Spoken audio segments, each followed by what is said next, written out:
Hello friends, welcome to Universe of Naruto X. If you love Naruto what if stories and anime explanations, don't forget to subscribe to the channel. Now let's begin today's story. Itachi stood on the wall watching the sunset. While he'd gone back with the others to Konoha, the civilian council demanded he be put aside and bred for his family to be rebuilt. Itachi had ignored them and looked at the Hokage. They'd spent 4 hours locked behind doors before he'd left with orders to return to Sonagar. Your orders are to protect the K's cage. Should you encounter Nar, then you are both ordered to protect Gar. And why would Nar follow your orders? Itachi asked the blonde Hokage who threw a scroll at him and a second hit I ate.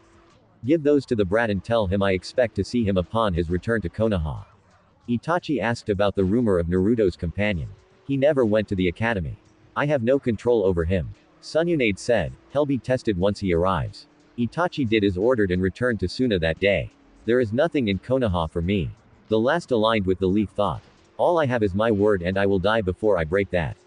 Uchiha. Itachi looked over his shoulder seeing the C's cage. Lord Gar, it is good to see you up and about after your trials. The shadowed eyes looked towards the horizon. All my life I wanted acceptance. The first person to ever show me that was Naruto Uzumaki. Itachi remained silent. You believe he will come. I believe what the Hokage told me. Itachi says, how goes the evacuation? Nearly all of the civilians have made it to Konoha. Gar says in his usual monotone voice, and the trap teams are nearly complete, Conqueror says coming up behind his brother. Has the hospital been emptied? The young K's cage asks, and I have the puppets in place. The puppet user says, took forever to make Gar. Do you know how many people we have here in Suna? Gar didn't answer his brother. We need to delay them. They will be coming from the north. We still have time, Konuro said. But Gar's gaze shut him up. They will level Sununa first, Orochimaru won't allow it to remain behind him this time on his quest to destroy Konoha. Itachi nodded. His advanced scouts will see the puppets and we can use that to take out his advanced forces. Well, fall back in groups.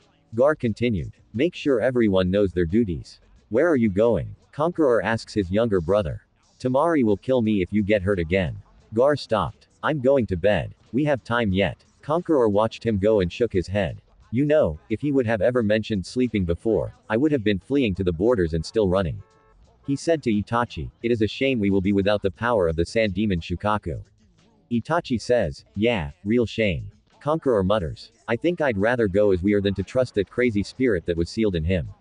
Itachi nodded. Not all were sealed as well as Uzumaki. Conqueror was quiet. We have nearly 20 puppet masters here in Suna, and it's still not enough. They just need to move enough around to draw in Orochimaru's forces. Itachi said, you really think the underscore will make a difference? Konquo asked as the sun set on the horizon. It doesn't matter what I think, but Naruto was instrumental in stopping the last invasion. Conqueror winced at that reminder. And he's gotten stronger, I'm sure, since then. Underverse frozen tundra. No, Micah said as he smacked the hand away from the cooking meat. Nami glared at him. I know how to cook. She snarled. Then cook your own. The silver-haired Hanu snarled right back. He'd slept the night and woke in the morning to find Nami sleeping next to him. His leap from his bed roll to his feet had been amusing to Q, who'd gone on to tell him what had been decided. Enjoy your mate kit. Hugh had taunted before drifting out of the tent. Micah was making breakfast and Nami had been up shortly after that and getting in his way. You're not the lavender-haired girl said. I've been cooking for a damn long time. Lizard meat isn't that new to me. He said using a fire jutsu to build up the fire a bit more. Nami glared at him and in the wonderful logic all women come up with when they're mad at men stated what she was thinking. This is all your fault. Micah paused and looked at her and his head to the side and in typical male fashion answered in the way that men all over could answer in. Huh. Nami huffed and crossed her arms and sat back glaring at him. If you'd just given me the sword, I wouldn't have been given to you and I'd be back with the rest of my clan right now. Instead, I'm stuck here with you, watching as you ruin the meat, and it's all your fault that I'm not back in my own Jamaica. Jika village. Micah asked. Yes, village. Nami said with a huff. But I thought your clan was nomadic. We are, but we move with the seasons. Each Jika is temporary, and we take it down when we move. The lavender-haired girl explained. Micah nodded and looked at the cooking meat, and I am not ruining the meat. After it's cooked, I add seasonings. The rest is being made into jerky, and I add salts and that later on while it's smoking. Nami huffed and muttered under her breath. And I had nothing to do with you being here. That was between that woman and Master Q. Belinda, Nami said. Belinda, Micah said with a nod. Her and Master Q came up with you being here. If you remember, I was unconscious, which was your fault, he said. Nami's eyes widened at that even though he was right and she was to blame for his weakened condition. The Hanzo sword is mine. I am not giving it up. It's the only thing I have. Why didn't you keep that sword your blonde friend had? Ma sighed. It was a chakra eater. It would absorb chakra from the surrounding area. Nar had to use a filtering rune to keep it from draining him right after he bought the damn thing. And he's getting rid of it now. She asked. Yeah. Master Q and him are going to bury it. I think they found a frozen lake and they're going to drop it in there. Nami nodded and sighed. I am sorry for the way things went yesterday. She said and Micah nodded knowing it was true. You aren't going to go down and become a Zot like your friend. Nami asked. The silver-haired teen said why? My dragon blood prevents it for some reason. I don't think it's the reason we first thought on our way down. As Naruto became a Hanyu in the tombs and the Nine Tails, who said a Hanyu couldn't become a Zot? Nami asked. Master Q. Nami shook her head. Zot for generations were powerful Hanyu or half Hanu. You master lied to you. But there was something affecting me from going further. The deeper we went, the more agitated and angry I became. Micah said. Nami looked at him. You said dragon. What kind of dragon are you descended from? The green eyes borrowed into him. A clan of wind dragons. I don't know the exact breed. Micah said. There is a clan of dragon that live past the Esther Sandants and another group that live beyond the lake in the Black Tower. Nami said as she watched him continue to make dinner, cutting up some of the meat and adding it to his stew. And there are, of course, the elemental dragon lords that reside in the floating city. Nami said and Micah nodded. And that way is blocked to me. Micah said. What? Why? Nami asked, truly curious about the young man she'd been given to by her sisters to make reparations for their attack yesterday. I tried to gain access to a portal up, but you need to be given that by the Empress. Tried to charter one of the airships, but they too can only approach Ariel with permission. Micah continued his cooking, using it to relax. Saw one try shortly after Naruto and I got to the underverse. The lightning shield destroyed it in the air. Nami nodded at that. Micah smirked. Reminded me of a bug zapper. Really? The airship crashed into the lake. All aboard were dead, electrocuted long before they hit the water. So, you say you can't become a Zot. What do you plan to do? Nami asked, trying to figure out the young man. Follow Nar. He's my best friend and brother in all but blood. We're going back to Konoha soon. He looked at Nami then. I can't go back to my clan. Nami said seeing his question before he asked. Then you'll have to come with us. Micah said he looked up. Your bow. Is that your main weapon? Right. Nami nodded and looked over at the bow and quiver where she'd placed them last night before slipping into bed. Do you any enjutsu? What? Nami asked. Micah went on to explain the abilities in the ninja world. And Nami listened. Well, I have my bow and arrows. The quiver is enchanted that it refills. Micah looked at her. Do you know hand-to-hand combat? He asked. Yes, everyone in the village knows. You have to be skilled in blade and bow before you can leave with a hunting party. Nami said. I can also imbue my arrows with energy so they explode. Micah looked at her in surprise and silently thanked Kami for her holding back when she was shooting at him. Really? Can I see? He asked. So the pair dressed in furs and exited the tent, the food warming still. Nami knocked an arrow and aimed it at an ice-covered boulder. Micah watched as she focused and he saw the arrowhead glow a bit before she fired. The impact reminded him of an explosive tag and he looked at her and grinned. Impressive, he said and they returned to the shelter. They talked a bit about their lives and looked up when Naruto rushed in his deactivated mechardon in his hands. He looked relieved to see the two of them sitting there. Oh, thanked Kami. What? Micah asked as he checked the meal and started to ladle it into bowls. You didn't kill each other. I heard the explosion. And are they still alive? Hugh asked, floating through the wall and seeing Micah and Nami sitting, he sighed.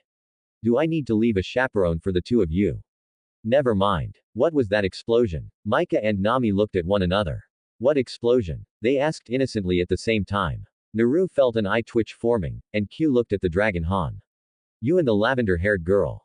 I don't care. Whatever it was, don't do it again. You worried poor Naro here. Me. You were the one who said they probably kill each other or end up. Nar stopped speaking and slipped his weapons away and sat down. Never mind, furball, he muttered, accepting a dish of stew and a hunk of bread. Three of them, Kami hates me, Hugh muttered as he floated outside. Inside, the three watched him go. Why are we sneaking in again? Nami asked. Because the furball pissed off the Empress, and now she's looking for him. Nar said and winced. Master, move with Nar.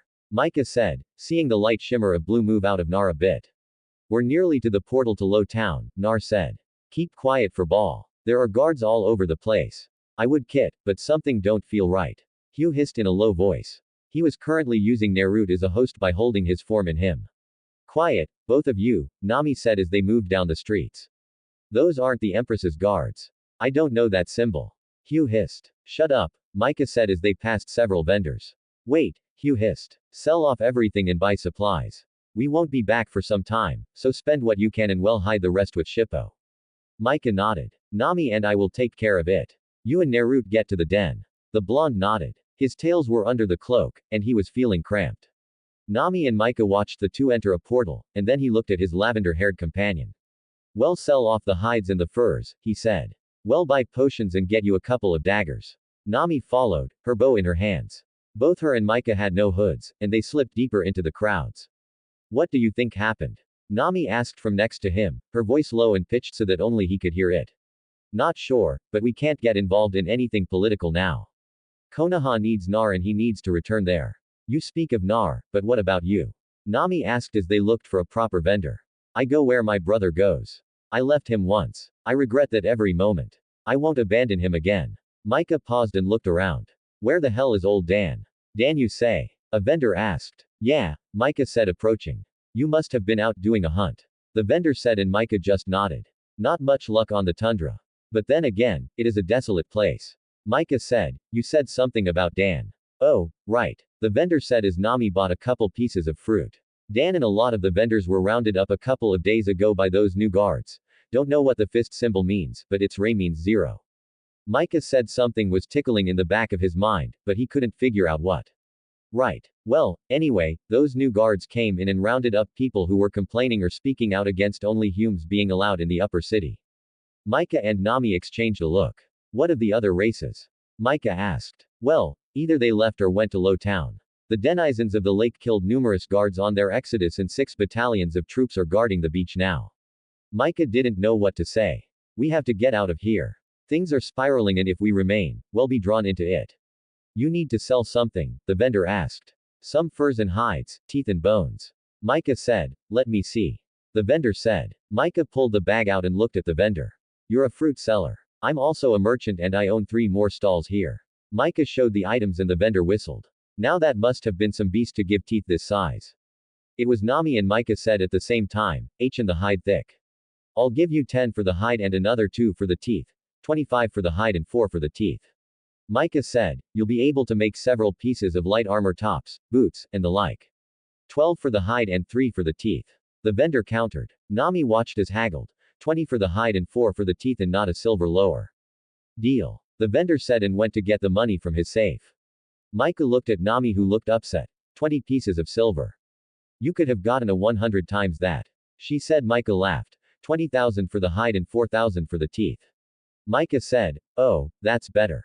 The lavender-haired girl said, Master had Shippo show me how to haggle with the vendors my first few weeks here. The vendor came up with a bag and Micah peered inside to double check.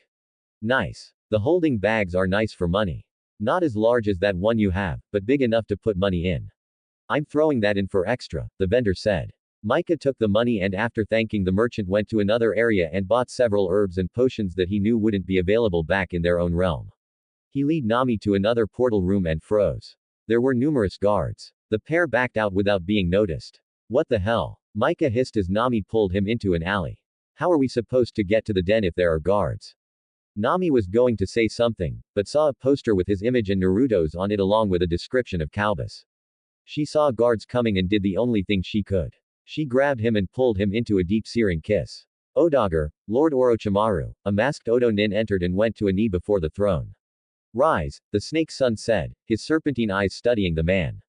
Word from Hojo Sasaki has finished the preparations. Has he activated the Manekio sharing? The Sonin asked. No, my lord, the Nin reported. It seems the rumors are true. Then a sacrifice of a best friend or loved one is needed. Orochimaru pondered and shook his head. How goes Haruno's research project? He asked. She has managed to master several jutsu off the scrolls that she retrieved from Suna. Chimaru nodded. Excellent. When the time of the invasion comes, keep her close to Sasuke. Her rapid devotion might be just what we need. Yes, Lord Orochimaru, tell me, Waka, has our spies learned anything new? The Nin identified as Waka paused. Suna looks to be fortifying, but our spies can't get closer to check as the desert has become one big sand trap. They advise we avoid. No, Suna failed us the last time we tried to take Konoha and now have allied with them. I won't leave them at my back again. That sand brat is too unstable to leave with a free shot like that. Well, use Kumo and Iwa to wear them down. Waka paused. Sasaki has removed the cage of Kumo. He's ruling there right now, Lord Orochimaru. And that matters how. Send one of the Jun and have them send Sasaki back to me. It's time I have a hand in his final stages of training. Waka shuddered. Both Orochimaru and Sasaki were like dangerous, spoiled children that would kill if they didn't get their way. Have you found the remains I asked you to retrieve? Orochimaru asked. Yes, Lord Orochimaru, but the head was missing. Waka said, no matter. Have them taken to Lab 9 and send for Dr. Lamb. I want him to work his trade and then send for the necromancer. Tell him he has another job. Waka nodded. The two men he was to find scared him as much as the man on the throne. The only thing keeping them loyal was the money they got and all the fresh bodies they could use for their experiments. Waka hurried down the hall, never noticing the black form slipping off the wall and then heading in the other direction. Konoha, I'm sorry, Hinata, but I need to send you and Kakashi to help protect the K's cage. They're nearly done with their preparations, and once the trap is sprung, I need you to make sure that Gar is evacuated when the time comes. Said, Hinata stood before the Hogue's desk. So, I am to take Kakashi and Team 9 back to Suna without Gai-sensei? She asked. Yes, you'll be working with Itachi. I don't mind that, but shouldn't Team 9 have a chance to recuperate? Gai is still on the injured list, Hinata asked. I would, but with the invasion time looming closer, I need my best on the front. If things hold till schedule, then Gai should be up in time for when Orochimaru and Danzo launch their attack on Konoha. Sununade said. Hinata looked at the Hokage. Lady Sununade, I had a dream. She said. She then told the Hokage of what had happened while she slept. Sununade couldn't help but smile. So, you kissed him? Hinata blushed. Chuckled and Jaka alone assured you it was real. The blonde Hokage asked for confirmation. Yes, Hinata said, and she was starting to wonder if it was a mistake to share this with the Hokage. She looks way too pleased with this news. And he gave you that nice's Ized hickey. Hinata blushed and fought the urge to pull up her shirt to hide her neck and cursed herself for no longer wearing the bulky jacket she used to wear. Stupid vengeance spirit giving me confidence and damn nosy hogues who like to see if I can still blush. Chuckled. Don't worry, Hinata. I won't scare him off. I might in fact handcuff him to you once he returns. Hinata didn't need the mental image as her mind supplied what she could do while handcuffed to the blonde fox lord. Imagination is going to drive me crazy and I'm going to wear my fingers out. She thought and wiped the slight trickle of blood from her nose, hoping the Hokage hadn't noticed it. I've been around 10 way too much and my self-imposed chastity isn't helping.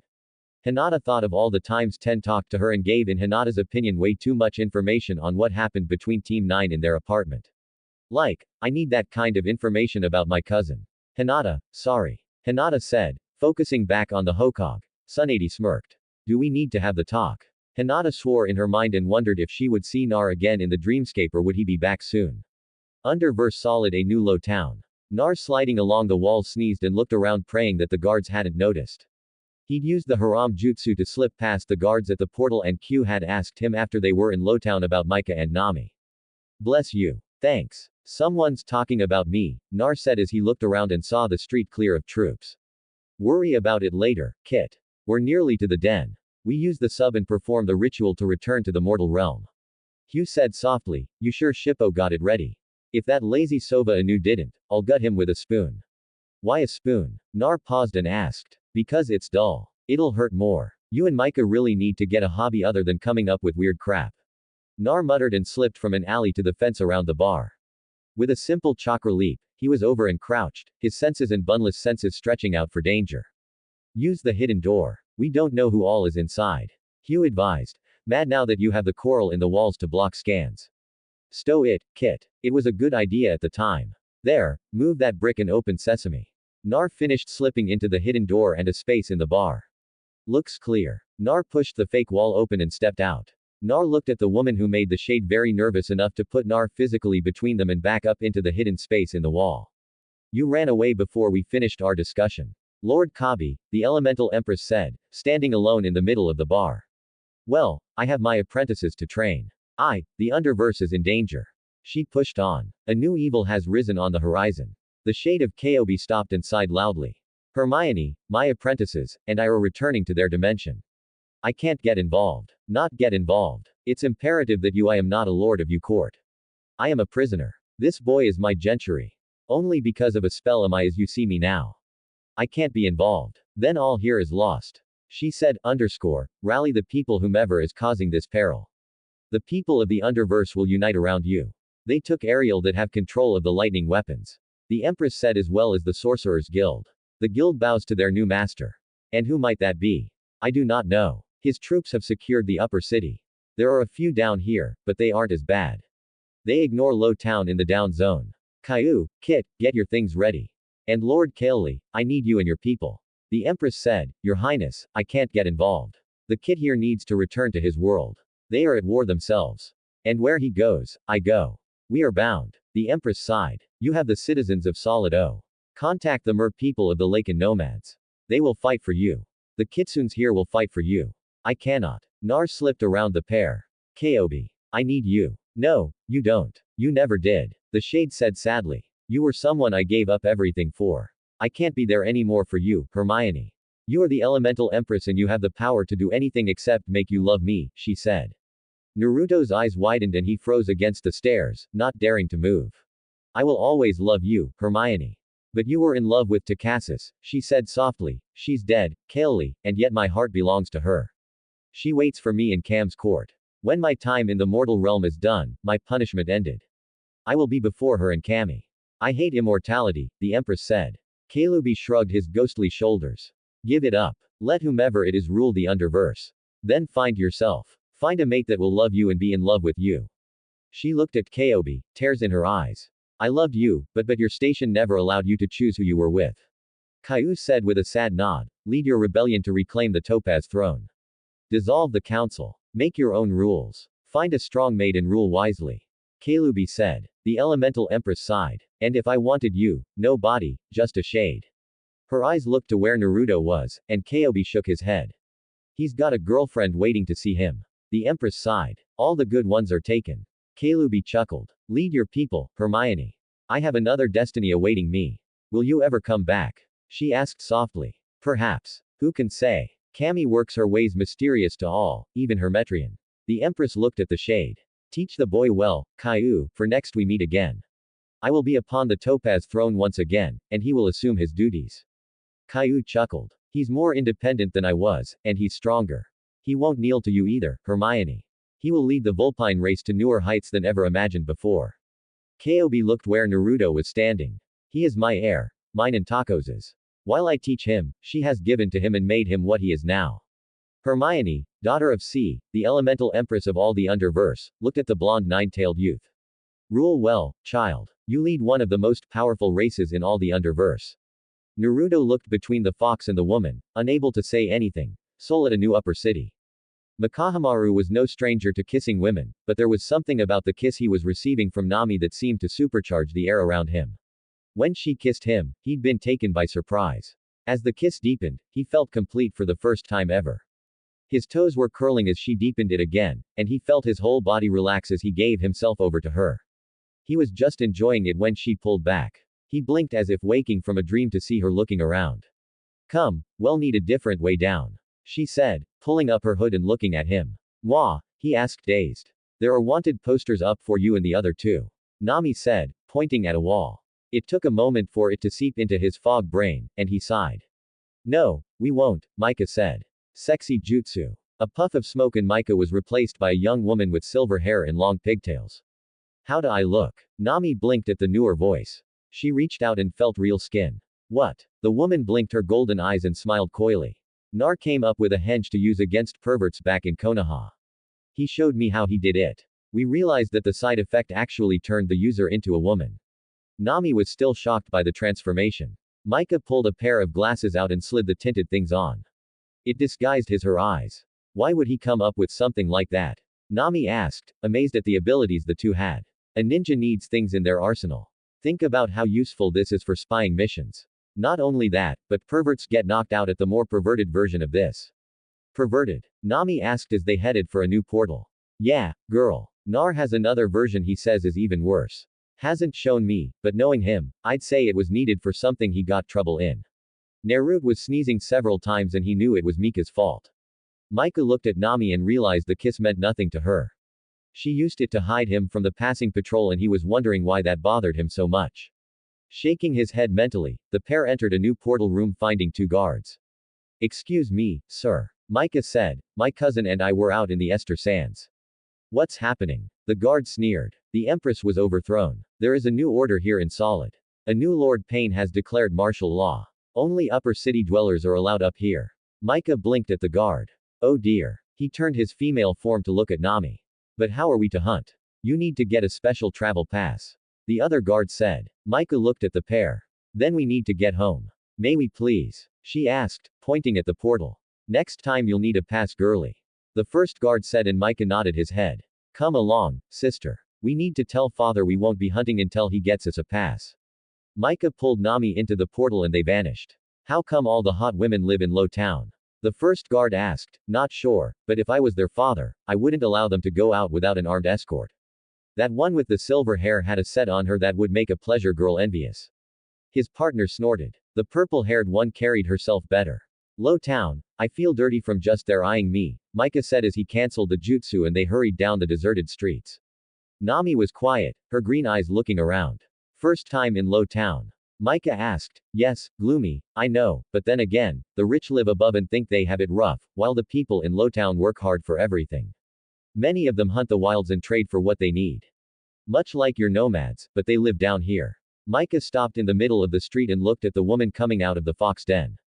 The Empress Nami looked. She was aware of who it was. She'd never thought the woman would be around the people. The Empress paused and looked. Her personal guards moved to her side. She studied Mika and the girl next to him. Take care of them. Both are special, she said and walked away. Mika looked after her with a raised eyebrow while her guards were looking around for any sign of danger. What was that about? Nami asked, not 100% sure, but Master Q and her have history. With a shrug, he led her into the fox den where Master Q was alone in the middle of the room, his face lost in thought. Nar, Mika called out. Upstairs came the call. Mika looked at Q, who hadn't moved, and motioned for Nami to follow. Hey, where's Shippo? Mika asked entering the room he shared with Nar. In hiding he left us a note. The basement is ready for us to use. Nar said packing up his things. Your stuff's packed in that scroll. Nar said thanks. Mika said sitting on his bed. Nami looked at the pair. So your world. It's time. Hugh said from the doorway. The 3 followed him and reaching the basement. Nami looked around. Dark magics this is. She said, seeing the runes. Not really, Mika said. It's similar to the one we used to get here. Not as complicated. We shall hold Caillou. The 4 turned to see a shadow rise from the floor. Ah, Cam's darkness. What do you want? Who asked to the being of shadow. The glowing white eyes staring back at them. You cannot pass back to the world as you are. The darkness said, its hollow voice said. Too much power are you taking back to the mortal realm? What? Naruto yelled. Kami feels you will tip the balance of power too far. And what has Kami done about the Akatsuki or the other demon lords on that side? Mika asked. My bite has a point. Darkness. The shadow sighed. It was a hissing sound. Too many Vla users. That is a power that should not be on the other side of the barrier. Take my ability, Mika said, and Naruto looked at him in shock. Mika, no. Nami looked surprised. Take mine as well. The others looked at her in surprise. It's not developed except for some sensing, but take it if it means that much. The darkness considered, and Caillou's as well. You return as but a shade. And how am I to aid my gentry as apparition? He holds my chakra. Advises aloud, but too much power can't be released back onto the mortal plane, or steps will be needed to balance it out even more. Fine, take it, you greedy bastard.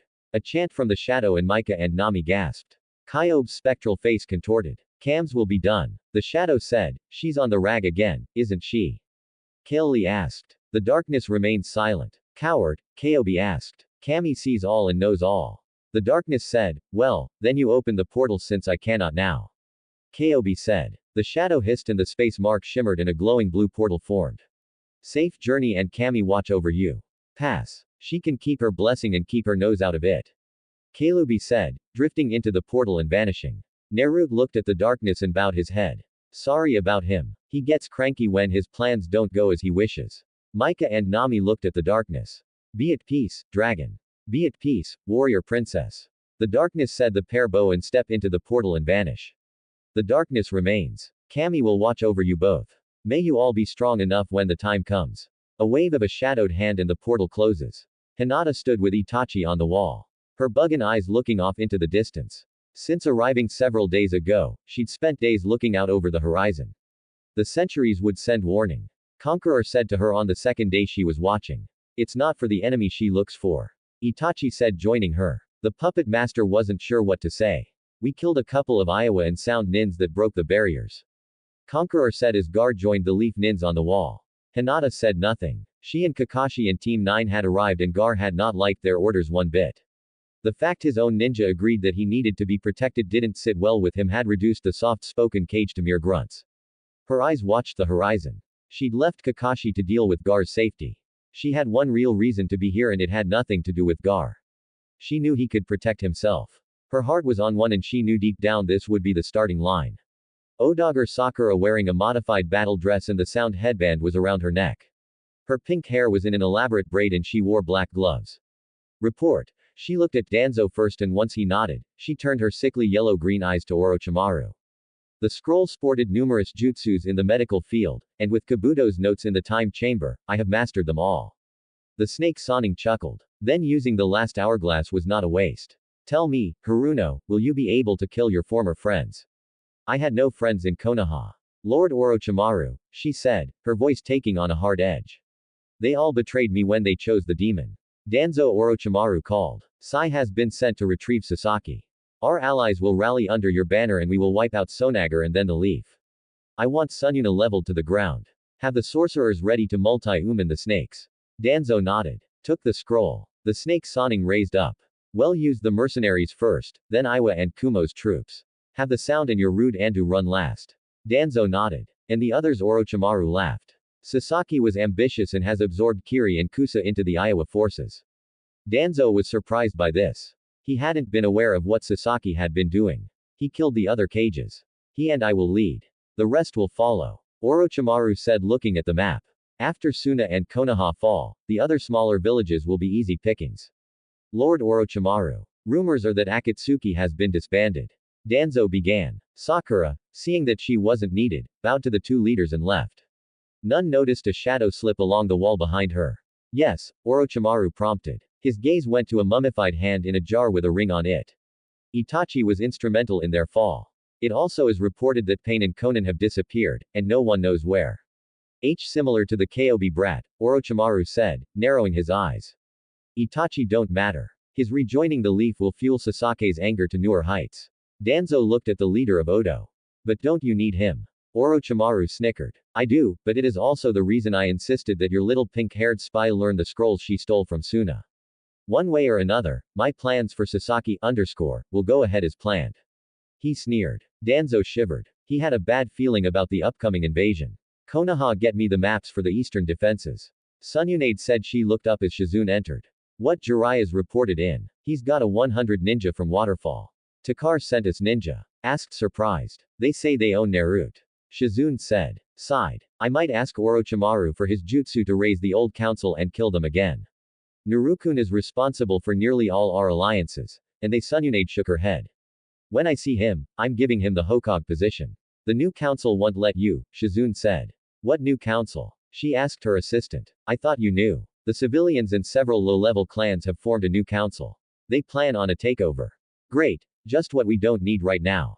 A civil war, Tsunade sighed. Get Ibiki, Shikamaru, and Guy in here. He's still on light duty. Shun reminded. Trust me, he won't need to do much. I need more heads and hands. Shizune was out the door and Sunyunade looked at the mountain. Damn you, sensei. You left one hell of a mess, and it keeps getting worse. She muttered and looked at another map before grabbing a pen and making several marks. I survived this. I swear I retire and live off the brat. She muttered. Wave. 3 bodies hit the water and a ghostly figure hung over the water. Damn it. Naruto yelled, surfacing. He looked around and saw Nami come up. He looked around. Micah, he called. Nami's green eyes looked and she squinted trying to see if he was further away. He hit the water near Yukit. Hugh said from where he was floating. Nar took a deep breath and dove under the water. Nami was kicking her legs to stay afloat. It seemed like an eternity before Naruto surfaced again and he was holding an unconscious Micah. Why is he unconscious? Nar asked. He could be suffering from having his connection to the Bunla severed. Hugh said the shade looked lands this way. Naruto with an arm around Micah slowly treaded water. Nami following as well. Nar saw she looked shaken. Why aren't I? Are you affected then, Kobe? Nami asked, spitting water as she swam after Nar.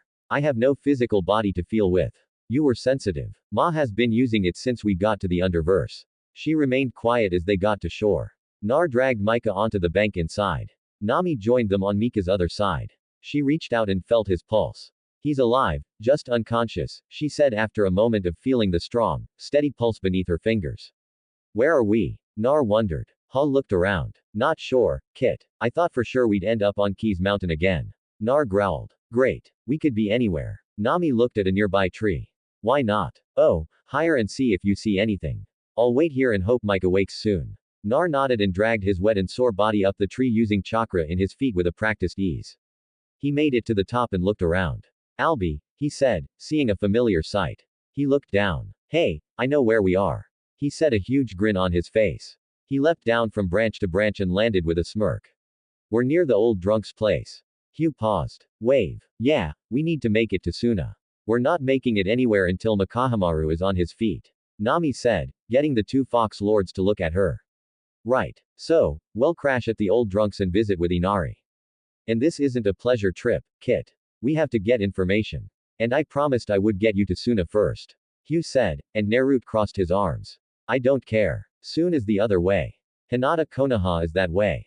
Nar said, gesturing in two directions. Hugh smirked. I won't pick on you about your Hyuga right now, Kit, but we'll head to Suna first after Mika's on his feet. Nar looked at his brother in all but blood inside. How much more is he expected to give up Fox? He asked as he created a shadow clone to carry the unconscious Hanyu. He sacrificed his time in Konoha when we were younger because he was afraid to kill me.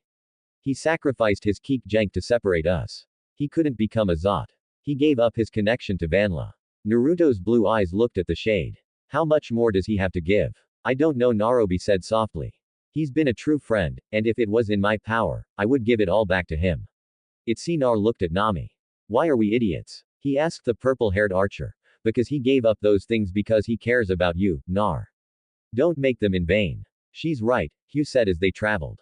The clone carrying Micah keeping pace. They reached the bridge and Nar stopped reading the plaque. Whoa, the Great Naruto Bridge. Hugh looked at the plaque and then at the blonde nin-tailed Hanyu next to him. I'll be dipped in fleas. You had those already, Nar said, scratching the back of his neck. You did good here, Kit. It's where you showed others that the will of fire lives in you. Caillou said. The pair shared a look and memories of that time passed quickly. Nami looked around. They seemed to be flourishing. She said, yeah, it's changed a lot since I was here last. Nar said, his tail swinging behind him. His eyes took in the state of the buildings, and he smiled. They really did well. He led them down the street. He didn't think anything of the people looking at him. Nami noticed it and she couldn't think of why. Caillou looked around as well. I'm forgetting something. I know I am, he thought. We're here. Nar said as he took Micah from the clone and dispersed it. He smiled as he rapped on the door. He heard a call from inside and as the door opened, he smiled. Hey, Tsunami-chan. The scream seemed to echo all around the village. Tuna rushed from somewhere in the house to catch his daughter before she fell to the floor in a faint. Hey, old drunk, Nar said. Suna looked up and blinked. That's it. No more drinking before dinner. He muttered, seeing Nar in all his fox-like glory. Suna looked at the young man across from him and blinked. For nearly 10 minutes, he looked at the blonde. Then his eyes would drift to the tails. Tsunami, upon waking, had looked at Nar and blushed and apologized. She said it just surprised her.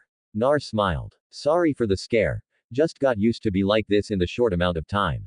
He said, you got used to seeing the others walking the streets without having to hide. Hugh said from his corner. Nar shrugged. Listen, I'm sorry about showing up like this, but Micah is unconscious and I didn't know where to go. That's all right, kid. Tuna said, it is good to see you. Tsunami brought out some bread and meat. We heard about your exile. We pulled our contracts from Konoha. The old bridge builder said, it wasn't fault. I learned recently that the council forged her signature and was behind it.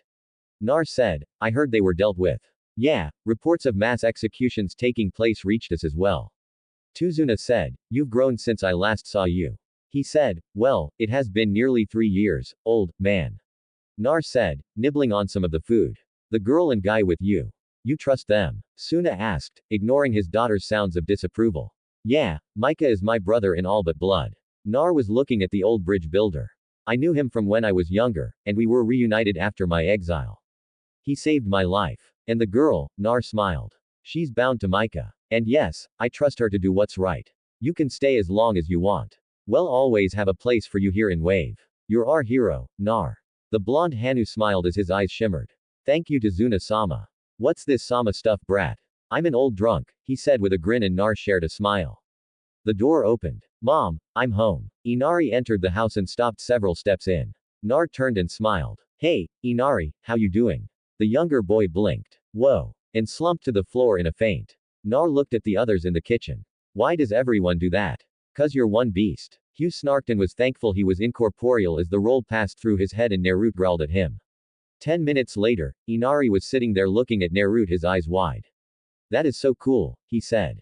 Naruto laughed. See, can I? Nar smiled and one of his tails slipped over the table and Inari touched it. Soft. Tsunami too stroked it and blushed as she looked at Nar. See, kit chicks and children dig the tails. Nar shook his head. Do something useful and check on Micah. Ask Nami if she wants me to bring her something to eat. The shade nodded and slipped through the wall. That's the Kobe. Suna asked. Yeah, he's not so bad really.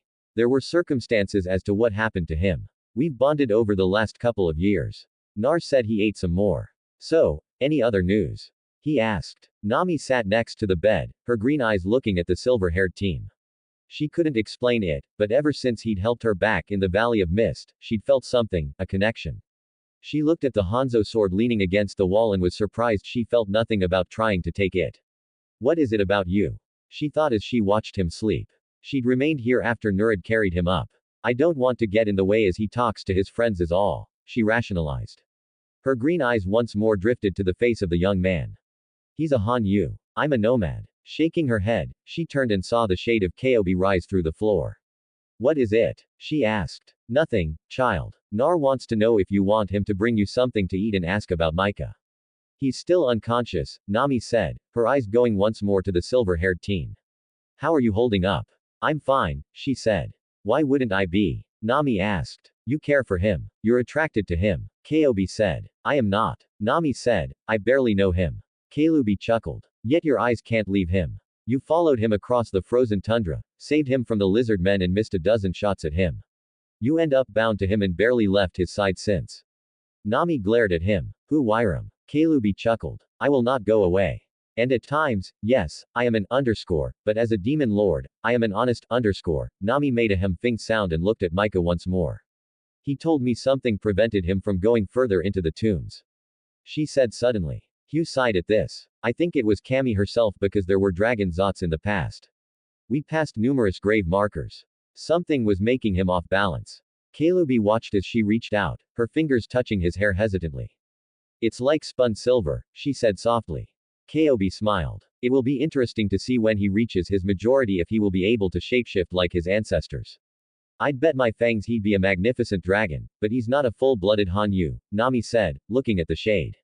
I think he is now. Something about being in the underverse has changed him. Watch as he uses his Kek Jenk with the wind. It's not just an element to him. It's an extension of his will. Nami looked at the teen. Fried Lye2. What can you do? Stay by his side. He's going to need you in the times ahead. The battle for Suna is coming. The war for the hidden villages is at hand. Odagar. Orochimaru looked up as the doors to his throne room opened. Ah, Sasaki _ welcome back. Sasaki grew a bit in the time since his liberation from the Leaf Village. His hair was longer and hung past his shoulders. He wore black shorts and a black top similar to his old ones. He wore a long cloak and hood. His eyes were hard, dead. The time to crush the leaf is at hand, he said with less emotion his brother used to have when they last spoke years ago. Soon Sasaki _ how went your unification of our allies? Orochimaru asked. Their leaders were weak. They were no challenge, Sasaki said as he paused and examined a map. You haven't managed to unlock the Mangekyo sharing yet, have you? By chance, Orochimaru inquired. No, Sasaki said, and his tone of voice indicated that the discussion was closed. Perhaps when you kill someone from Konoha, it will matter. Orochimaru said, his gaze side glanced at his protege. HNU received the summon contract. Orochimaru asked. Yes. Sasaki said. Good. You will be with me when this begins. Together we shall rule over them all. Sonagar. Hinata looked at Gar. 100 ninja won't last long. Case Cage Sama. We don't need to last. Gar said as he pointed at the map. Once the invasion force enters Suna, they won't be leaving. He looked at her. The desert keeps what it kills. This plan is risky. Neji said from where he was standing. I am needed for this to work. Gar said, his tone broking no argument. Then you will allow Kakashi to stay by your side. Hinata said. Gar looked at her. If he wasn't aware of her feelings for Uzumaki, he'd make a bid for her to be his wife. There was power in her that made him notice, and Shukaku had noticed it before the raccoon demon had been removed. This is non-negotiable. Case Kage-sama. Hinata said, Itachi and Kakashi's orders are your protection. And what of you, Lady Hinata? The sand user asked. I am outside your command, Garasama. She said. Neji twitched. Had given him his orders as well. I am here to be the Hogue's eyes and I have my own missions. She said. She shot Nae a look and he knew better than to say anything. Gar looked at the map. Conqueror says the puppets and their users are in place. Anything else? He asked. We got 20 soldiers from Spring Country. Neji said they are compliments of the princess and she says she expects to hear from Naruto when this is over. Hinata looked at her cousin. She knew what the message from the ruler of the former Snow Country wanted. And Hinata was going to be damned if she let that star near Naruto now that he's noticed her. Dreamscape is real. The kiss was real. She kept repeating in her head. Well, use them during the retreat. Gar said, divide them up between teams. The others nodded. The rest of your village's scrolls has been secured and are on their way to Konoha. Lady Sununade will make sure they are safe. Nae said. Garen nodded. Then there isn't much more we can do until the invasion begins. Hinata found her gaze going to the horizon. Narokan, come soon. Nami's yell at the wee hours of the morning had the whole house showing up in the doorway to the room where Micah was sleeping. Nar in sleep pants went to his knees as he looked at Micah, whose eyes were wide. He saw that Mika's left arm was covered with silver scales. What the hell? He looked at Kobe. I can't explain it, Kit. He shouldn't be experiencing this until his 21st year, if ever. The former demon lord said, his eyes on the arm. Nami was sitting there in shock. When did it start? Nar asked, ignoring Suna, Tsunami, and Inari in the doorway. I don't know. I dozed off for a bit and woke up and saw that. Nami said. Her eyes held tears. What's happening to him? Nar looked at her like she was insane. He didn't have a clue and looked at the only being who did. If he was older, I'd say he was coming into his majority. It's when Dragon Heinous gained the ability to shapeshift to their dragon forms, but it seems to have stopped at his shoulder. Indeed, the scales halted their growth at Mika's left shoulder. Nar rolled him onto his side and saw it was a smattering across his left shoulder blade. What will this do for him? Naruto asked, his tails waving in his anxiety. Kalubi drifted closer. Well, he's going to be immune to a lot of attacks. His skin will harden. Hugh drifted around the other side and motioned for Naruto to roll Micah onto his back again. If he was of age, he'd be able to shift to his dragon form and gain abilities from that. What will this do to his wind abilities? The blonde Ninetail asked. Increase his power and control. Kalubi said. Anything else? Well, he could be in season. Huh. Sidake. Nami's eyes widened. Are you sure? Kalubi shrugged. If he was of age, I'd say so. What does Sidake mean? Nar asked. Nami looked at him and she blushed. Rutting. His blood will burn with the urge to mate. Nar blinked. How strong of urge will this be? He asked, looking at Kobe. He will search for a maiden until he's well mated with her. He will see all other males as a threat. Dragons in this phase are mindless with just one thought. Nami stroked Mika's hair. It is called the Ponfar. It is a dangerous time for the dragons. Nar blinked. If this happened, say in Konoha, then he would have searched for a maiden. Nami said. Killed by the council.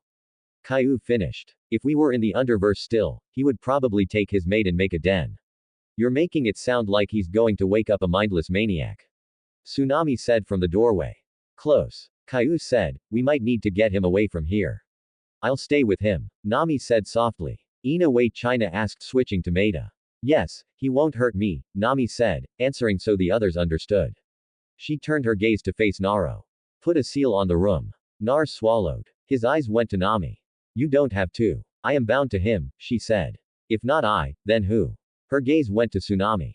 Put a seal tag on the door and window. She said, speaking to Nar. Hugh ran a ghostly hand over his face and sighed. We could be worrying for nothing. Truthfully, we should wait till he wakes up and then, would you shut up? Some of us are trying to sleep. A sleep-laden voice growls. Everyone turns to see Micah roll over. Whatever crisis can wait till the morning. Nar and the others' sweat dropped. Kalubi chuckled. Well, it looks like we have some answers. He turned to Suna and his family. Sorry for the scare. We'll be leaving in the morning now that the kit's awake. I ain't a kit fuzz butt. Micah growled and his eyes opened. Whoa. Nar said what? Micah asked, sitting up with a groan. And why do I feel like I was punted across Solidoo and landed in the spider swamp? Forget that. Why are your eyes different? Nar asked. What do you mean? Micah asked. The whites have turned red and the gold irises have slits. Nami said, looking at them carefully. They look more draconian. Micah went to brush his bangs aside and froze, seeing his hand. The flesh was a silver hue and from the back of the hand up it was covered with scales. The fingertips had black claws. What the hell? He looked at the others. What happened to me? We think. And by we, I mean me think this is caused by when the darkness took you ability to use Bunla. Hugh spoke, his face thoughtful. It sped up certain chemicals in your anatomy and whatever. Micah said as he saw his other arm was normal as was the rest of him. It didn't spread. Suna looked at his family and they slipped back to their rooms. Inari could be heard grumbling about not seeing a raving monster. Ma looked at the others and Nami explained what they'd talked about while he was unconscious. He sighed and nodded when she was done. Mong wasn't certain if I would even go through this, but it's years early. He looked at Q. You really think the darkness did this to me? Could it have been intentional? Caillou shrugged. Maybe. I'm not about to insult Cam's darkness. He's her enforcer in many things, and the demon lords would be hard-pressed in combat to beat him. I didn't say anything about insulting. Micah touched the scaled arm. I feel it like it was skin. It is skin. Nami said, I doubt even Naruto's Mechappin can cut dragon scales. Wait, you said that the only thing that could stop one of my blades was another blade. Well, dragon scales and I think the Hanzo sword. It is forged by a fallen angel after all. Hugh said with a shrug. Nar smiled. Great, means we can spar once more. Caillou laughed at the look on both boys' faces. Hopeless, the both of you. Nar and Micah shared a grin. Then Micah looked at his scale-covered arm once more. This is so weird, like having 9 tails above my butt ain't. Nar shot back. Micah conceded the point and flexed his clawed hand. Don't feel different. It's just there. Let me know if it spreads. Well, need to make arrangements. Micah nodded and sighed. Suppose it's back to sleep. Yes, we leave in the morning for Suna. Odagar. We march on Suna tomorrow. Orochimaru said, looking at the map. Danzo, Sasaki, Sai, and Sakura were around him. Most of those he trusted or were of use were dead from the sound. Danzo had been a loyal servant and partner, and he found the Haruno girl to be bright, if not strange, with her talking to herself. Sai was loyal to Danzo. He was certain. His gaze fell on Sasaki. Of all the allies in the room, he has the most potential and is also the least loyal. My seal on him is my one guarantee that he can't betray me. And even that might not be enough. The former snake Sanning thought. The troops are ready, Danzo said. And with the summons from Sasake's united villages, we shall crush them. Orochimaru smiled. Sasaki had uncovered several powerful summons. Lions, bears, golems were the most useful. There were also bees, salamanders, and the Toro contracts.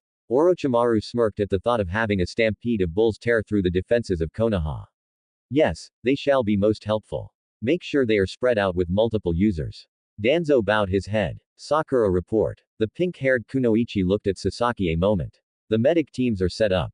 I have 3 more prepared for your requests, Lord Orochimaru. See you good, very good, Sonagar. Hinata sat watching the horizon. Our spy has reported in. She turned to see Kakashi walking up. Orochimaru plans to attack tomorrow. The genin said. Hinata looked at his eyes. He looked so different without the one I covered.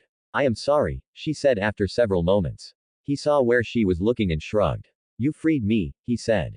And at her look, he explained.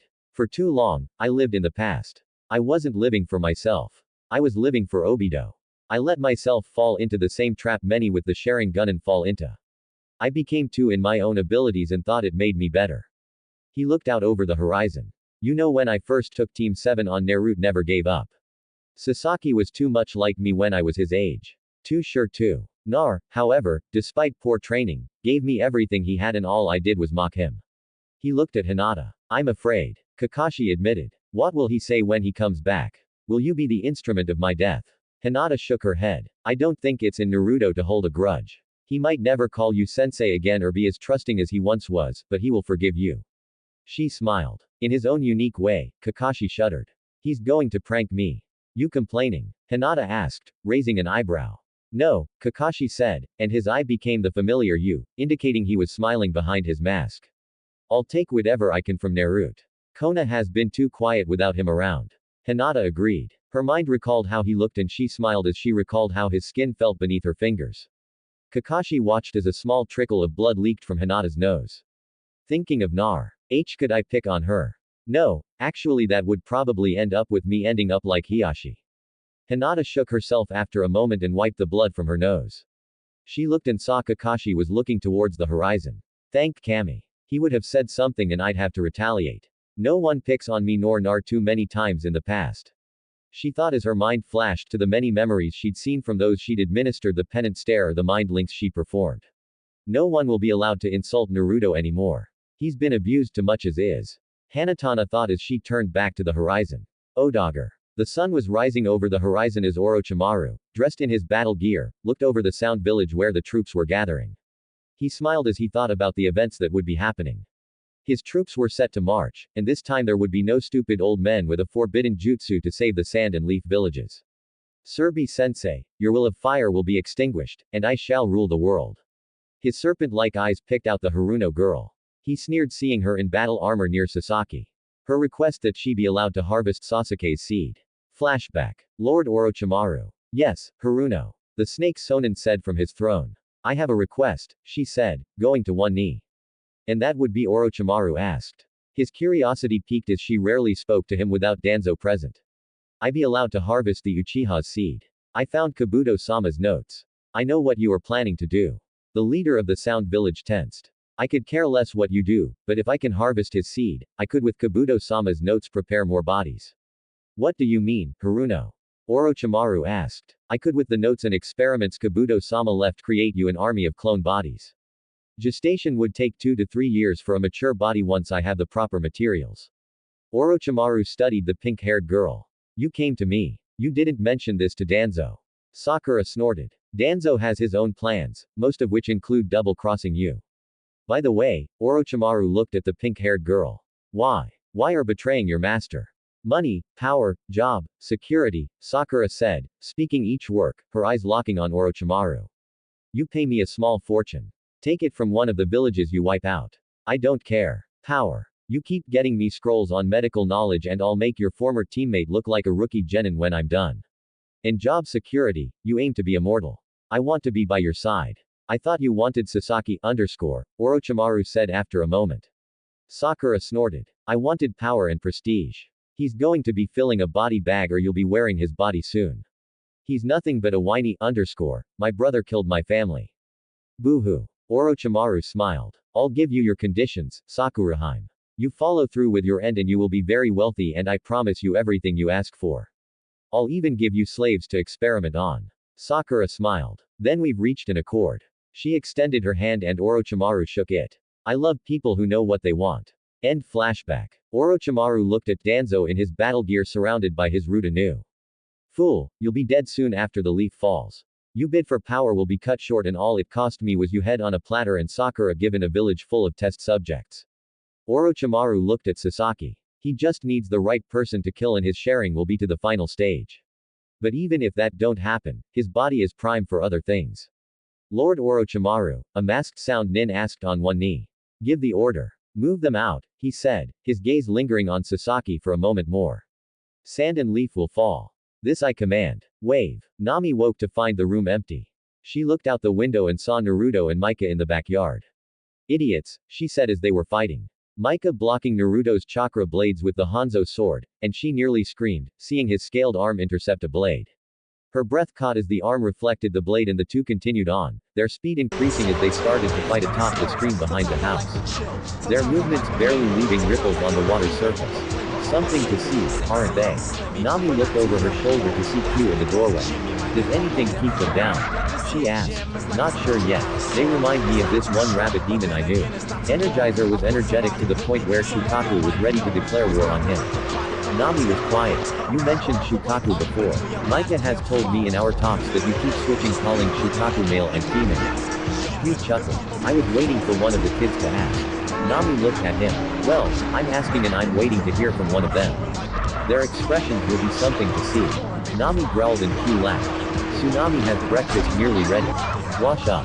I'll get the two knuckleheads. We leave after we eat. Nami watched him pass through the wall and float down to the yard. Nar laughed and spun like a top, the Mechapan blades humming and Micah blocked them with the Hanzo sword and kicked him back. Come on, Scales. Is this the best you got? Nar taunted. Micah smirked and went on the offensive with a series of slashes. Listen up, Tails. You got 2 energy blades and they aren't helping you at all. Micah spun and the blade went in an upward arc and Naruto crossed his blades in an X formation and Micah smirked and brought his knee up between the locked blades and caught Naruto on the chin. Micah smirked. Search your feelings. Use your Bunla enhanced senses. Micah said, he's right, kid. You're holding back, master. Micah said with a smirk. Fuzz, you're up early. Nar said gaining his feet and deactivating the energy blades. Breakfast. We're leaving after. He looked at Micah. You okay? Feel great. At peace, actually. The silver-haired Hanu said. Nar felt the slight breeze and saw that Mika's eyes were closed. The air seemed to caress him and he saw his brother open his eyes. Nar smirked. The more we change, the better we become, Micah said. No regrets. Nar extended his hand. Take what we can. Give nothing back, Micah said clasping his forearm. You put a ghostly hand on the joined arms. Fox and Dragon, the world is doomed. Nar laughed. Only when we listen to you. They headed for the house. Their enhanced sense picking up the smell of breakfast. We have to come back here when we're settled up in Konoha. Micah said. Nar nodded. Maybe bring Hinata here for a bit. He thought as they entered Suna's house. Konoha. Damn it, Sununade said as she looked at the reports. Civil war, she said, looking down at the fighting on the streets. We have reports that Orochimaru has begun his march on Suna and we have been fighting here in Konoha. Lady Sununade Shizune yelled entering the room. They released the Harunos and took the southern armory. Get Anko and her squad there now. Tell them no prisoners. We don't have that luxury now. Shizune nodded and rushed to do his order. Looked at some in Asuka. Your dogs are outfitted. Yes, and I have the clan's wolf and dog contracts distributed to all who can use them. The clan leader said, damn the civilians, Suan said, reading the report on her desk. We have Orochimaru knocking on our doors, and they pull this now. They know Hinata is out of the village, and they figure this is their best chance to take over. Snorted, I don't need Hinata to be my enforcer, but I think I was too lenient. She looked at the pictures of past Hokage. My family has given so much to this village. I don't think it's been worth it anymore. Turned, seeing several Ambu appear.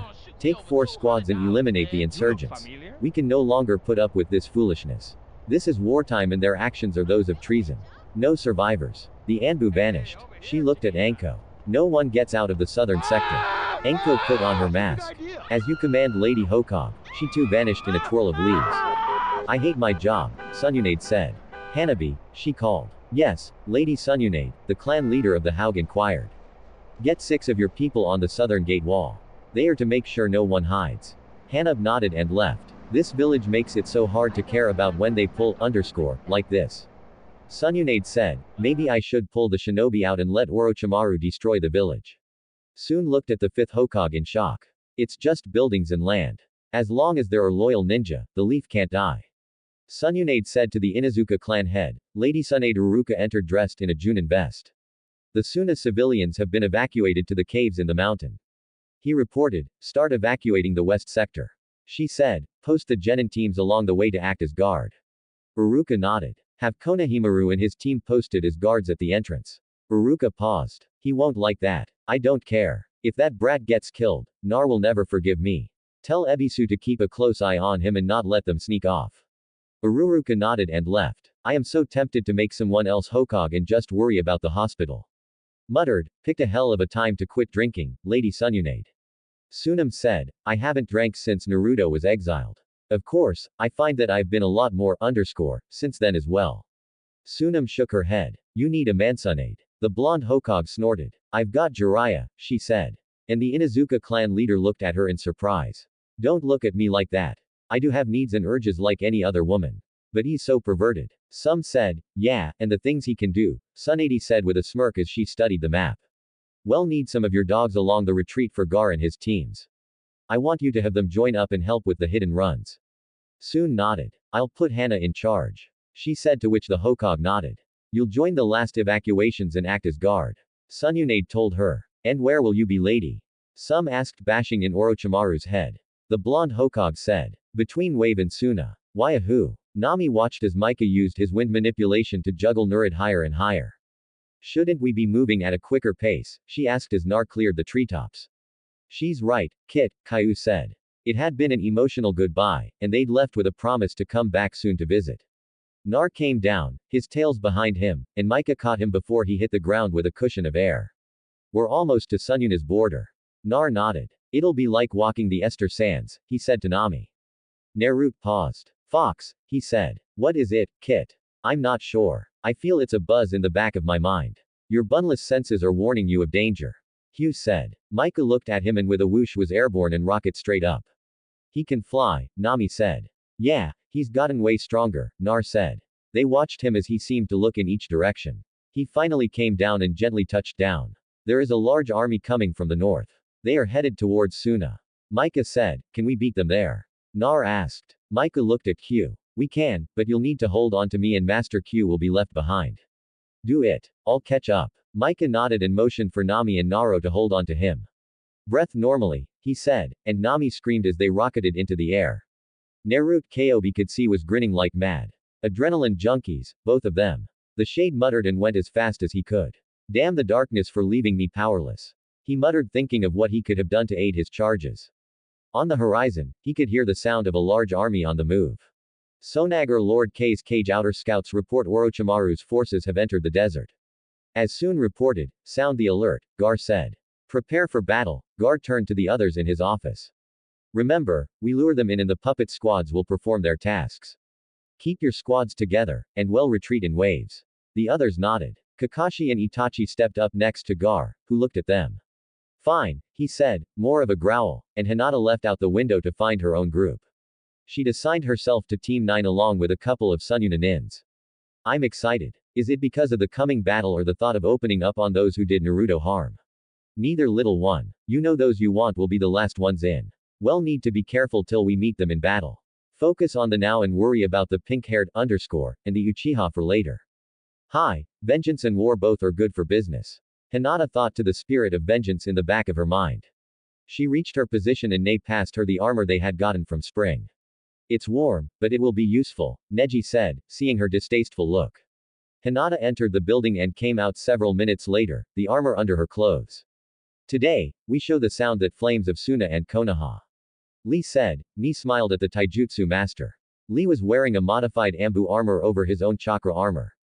Gong was the green bodysuit from his youth. He also sported knuckle gloves with spikes on the back. Seeing Hinata's look, he smiled. Gift from Tenshin. He flexed his fingers and the leather of the glove creaked a bit. They suit you. Tenon said stepping out. She was wearing the chakra armor under a modified outfit from her youth. Her hair was in her buns and they held several spikes in them. No prisoners, Neji said to the others. A pair of Suna nins joined them. Hinata looked at them as well. Neji-sama is in charge. Don't look to me for orders here. Hinata said and the two looked a bit surprised.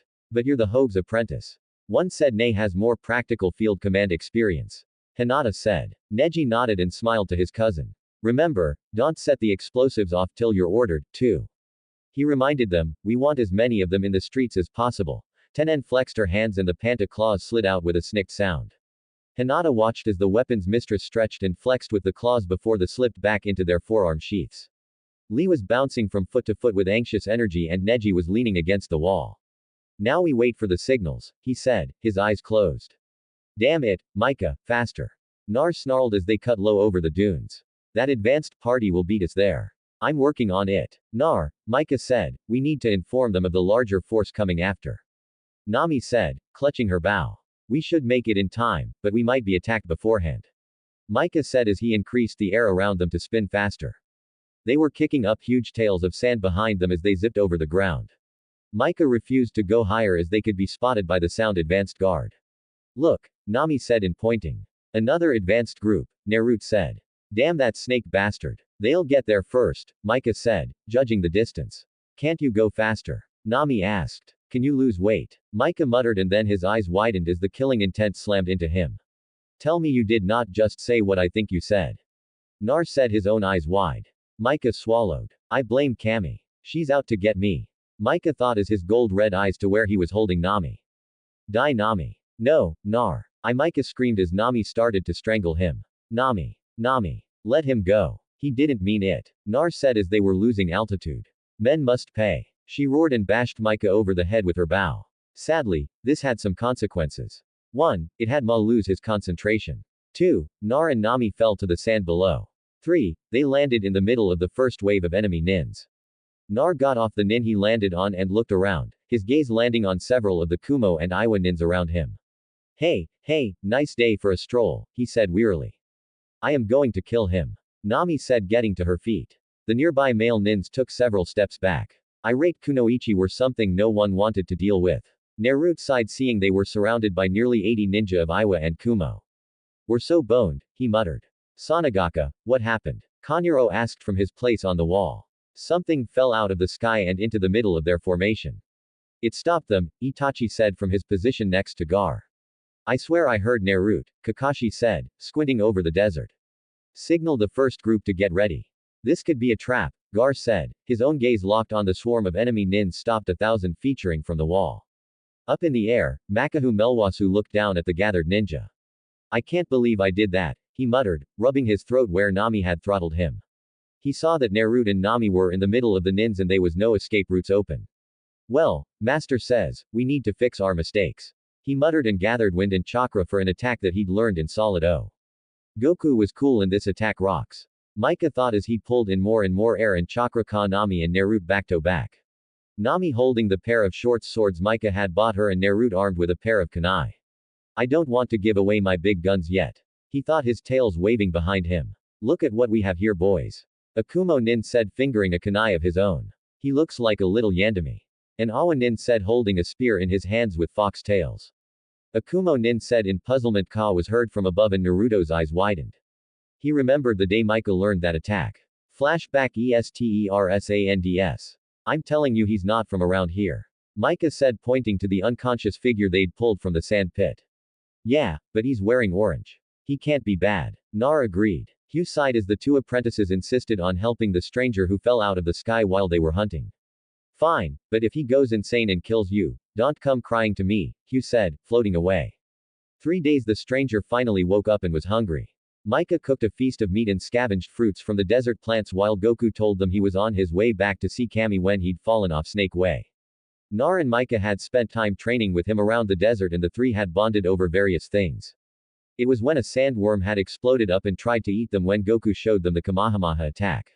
Nar and Micah had asked him how to do it and it was nearly time for them to return to Solanu with Kobe when Micah got it down first, leveling a small mesa to powder. Goku had regained his strength and flew up into the clothes and they returned to the capital of the Underverse. End flashback. Nar said Ma was heard from above. He looked at the surrounding nins. I take it back. He said, what back, brat, and I when Nin sneered. We're not boned. Urhama. Micah smiled as he felt the chakra and wind expand in his hands positioned at his hip like Goku had showed him. While he used chakra and Goku used pure spiritual energy, Micah thought the end results were the same. Look out below, he thought. Haha. The chakra blast swept from the heavens. Like a hand of God, I smite thee down. Micah thought as the chakra blast hit the ninja forces between Suna and Naruto and Nami. Oh whoops, he said, seeing the sand tidal wave rear up from the explosion. Nar and Nami blinked as their vision was clearing from the explosion. Oh shit, Nar said, seeing the tidal wave of sand rearing up. Suna's defenders were in shock at the chakra blast from above and they were all blinking trying to see. And when they did, many of the Suna nins cheered, seeing the sand wave rear up and topple upon the invaders before they even reached the city wall. They had been wiped out. All hail Lord Gar. Hail Garance filled the air. The cage was looking out on the desert as the sand buried the ninja that had been moments ago near enough to attack his village. He looked at Itachi and Kakashi. Impressive case, Cage, Kakashi said. It wasn't me, Gar said. Mika's sonic boom shook the village as he'd increased his speed to sweep in and grab Naruto and Nami before the sand wave had crushed where they had been just moments ago. He sighed in relief in reaching them before the sand. You idiot. Nami raged. You could have killed us. Don't hit or choke me. We're over 100 feet up. Micah warned her. Yeah, and we won't have any enemy end to land on. Nar said looking at the spot where they'd been. He looked at Micah. How about we inform Suna of the other advanced group in the army after that? Micah nodded and they floated down as they came closer to the wall.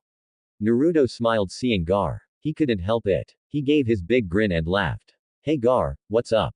And well, love me, hate me, stone me, puts up barrier jutsu, and childishly sticks tongue out. The battle for Suna begins in earnest next chapter. Yes, I finally added Goku to my growing list of celebrity pop-ups. No, sadly, I don't own DBZ either. Naruto and Hinata moment coming next chapter. Honest, if I don't, I'll read 1000 stories before next. I sleep. Explode. P.S. Check out an idea I had in Naruto Wing Commander. My stories below is an ohm from here. Ohm. Hinata watched the explosion from her position with Team 9. Naruto, it has to be. She thought of everything she would say to him the moment she saw him. In her mind's eye, she was kissing him and she remembered a scene from one of the books she'd confiscated from Kakashi early on in his time on her Janine. She blushed at some of the mental images of what she could do to Naruto and have him enjoy his ramen at the same time. Lee and Tenon looked and as Neji was being choked by Hinata who had her arms wrapped around her neck. Her softly spoken, "Oh, Naruto, you like your ramen like that, do you?" followed by her giggle and Nae gasping for air and cursing himself for dozing off against his cousin's shoulder. The group stood in the case cage's office. Naruto was scratching the back of his neck and smiling, his ninetails wagging behind him, each a different way. Hihimaki Gar said and stopped as the blonde hugged him.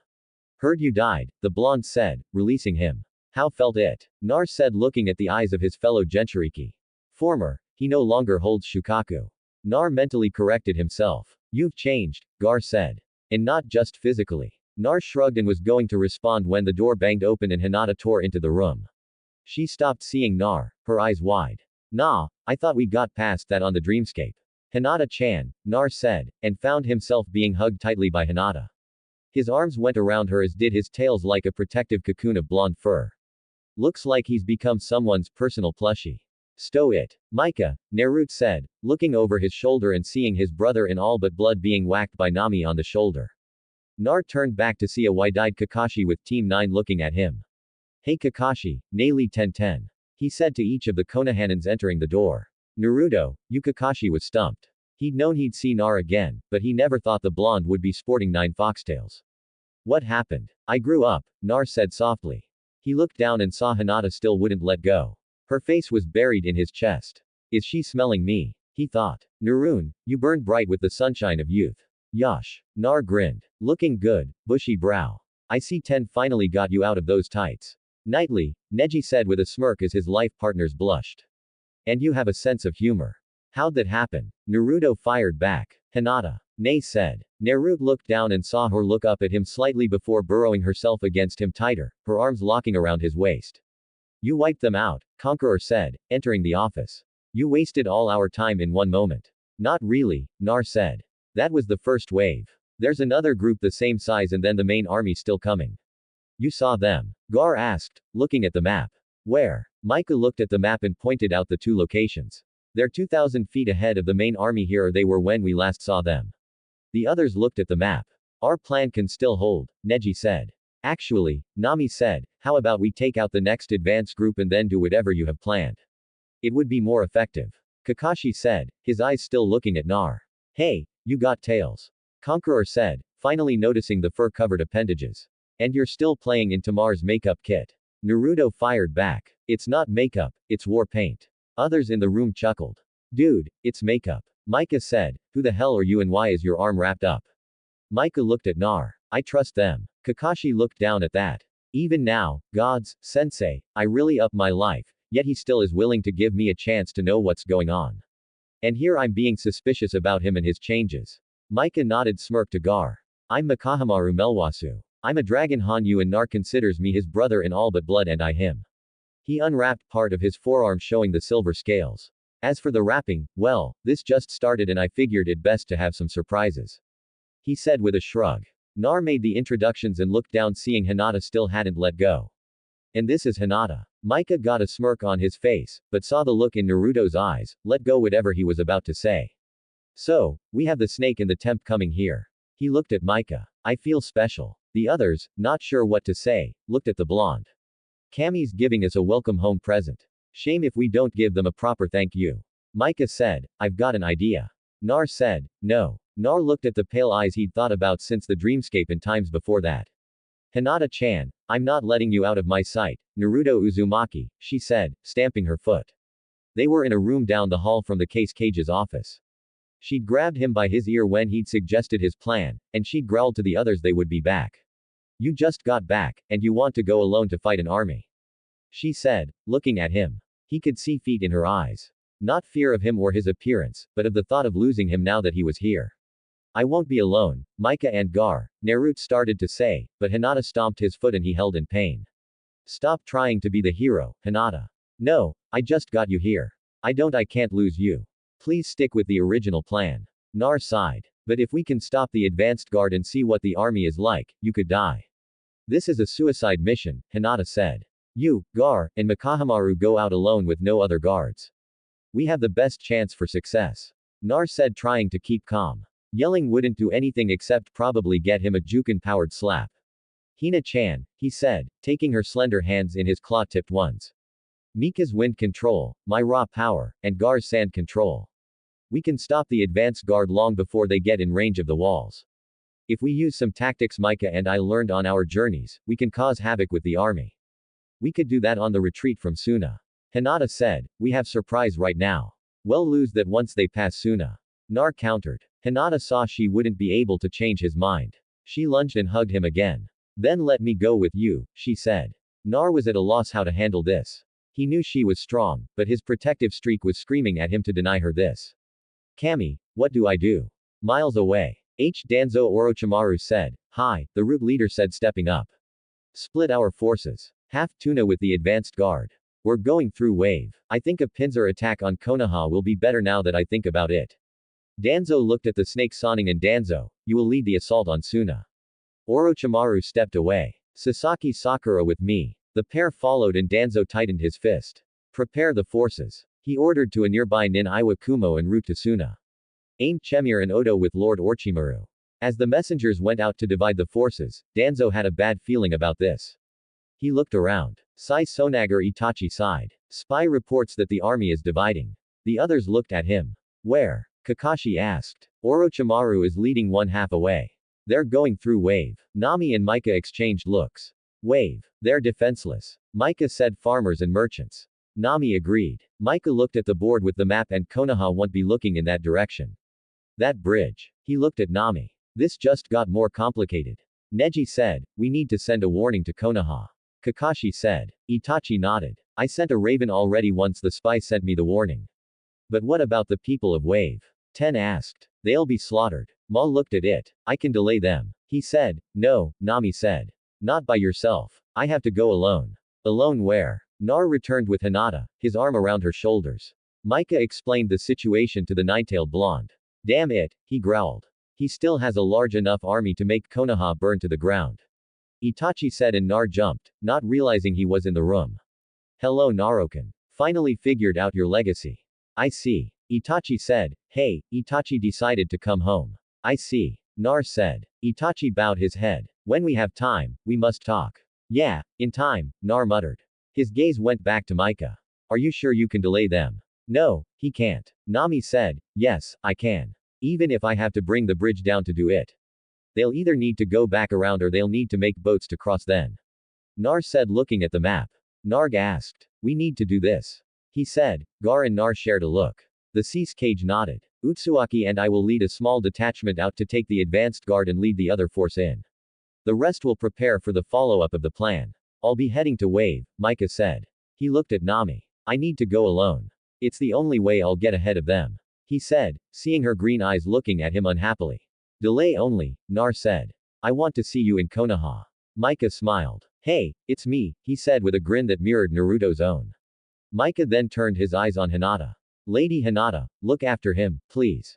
He's all I have in family. She nodded. You take care as well, Makan.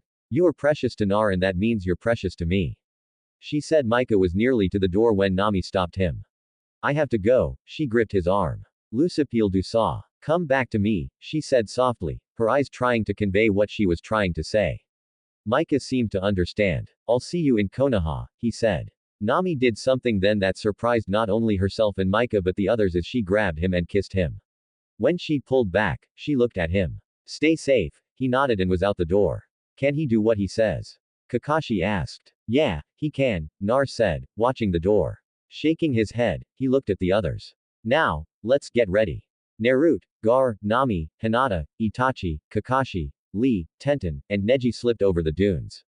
They'd all changed into Suna camouflage that allowed them to blend in with the sand dunes. Conqueror had been left in charge of the defenses as Garo refused to stay safe behind the wall while his first friend went out to danger. All of them wore hoods and masks along with goggles. The only differences were noticeable was Gar's gourd, Naruto's tails and positions of weapons and pouches. Nar reached out with his bunless senses and could pinpoint the invading nins. He could tell they were setting camp, the hot sun unforgiving on a marching army. Nar paused. They've stopped, he said, and the others looked at him strangely. He looked at Gar. They're over the next ridge, he said. The Kage nodded. They moved on and they crawled up the next dune, keeping low. Kakashi used a polished kana to peek over the edge of the dune. They set up camp. It seems they're posting sentries just around the camp. Naruto sighed. We need to hit them fast and hard. Can you do that attack that Mika did? Nami asked, opening the quiver on her back and getting her bow ready. No, Mika's been the only one to get it down. Nar closed his eyes. How did Mika do that anyways? Kakashi asked. I've never seen anything like it before. The Kamehameha is originally a key attack. He learned it while we were in the Underverse from a fighter by the name of Goku. It took him a while to learn how to alter it. And the only reason I think he's been able to do it is cause he mixes his chakra with his wind. Kakashi nodded. Haven't you seen if you have an affinity?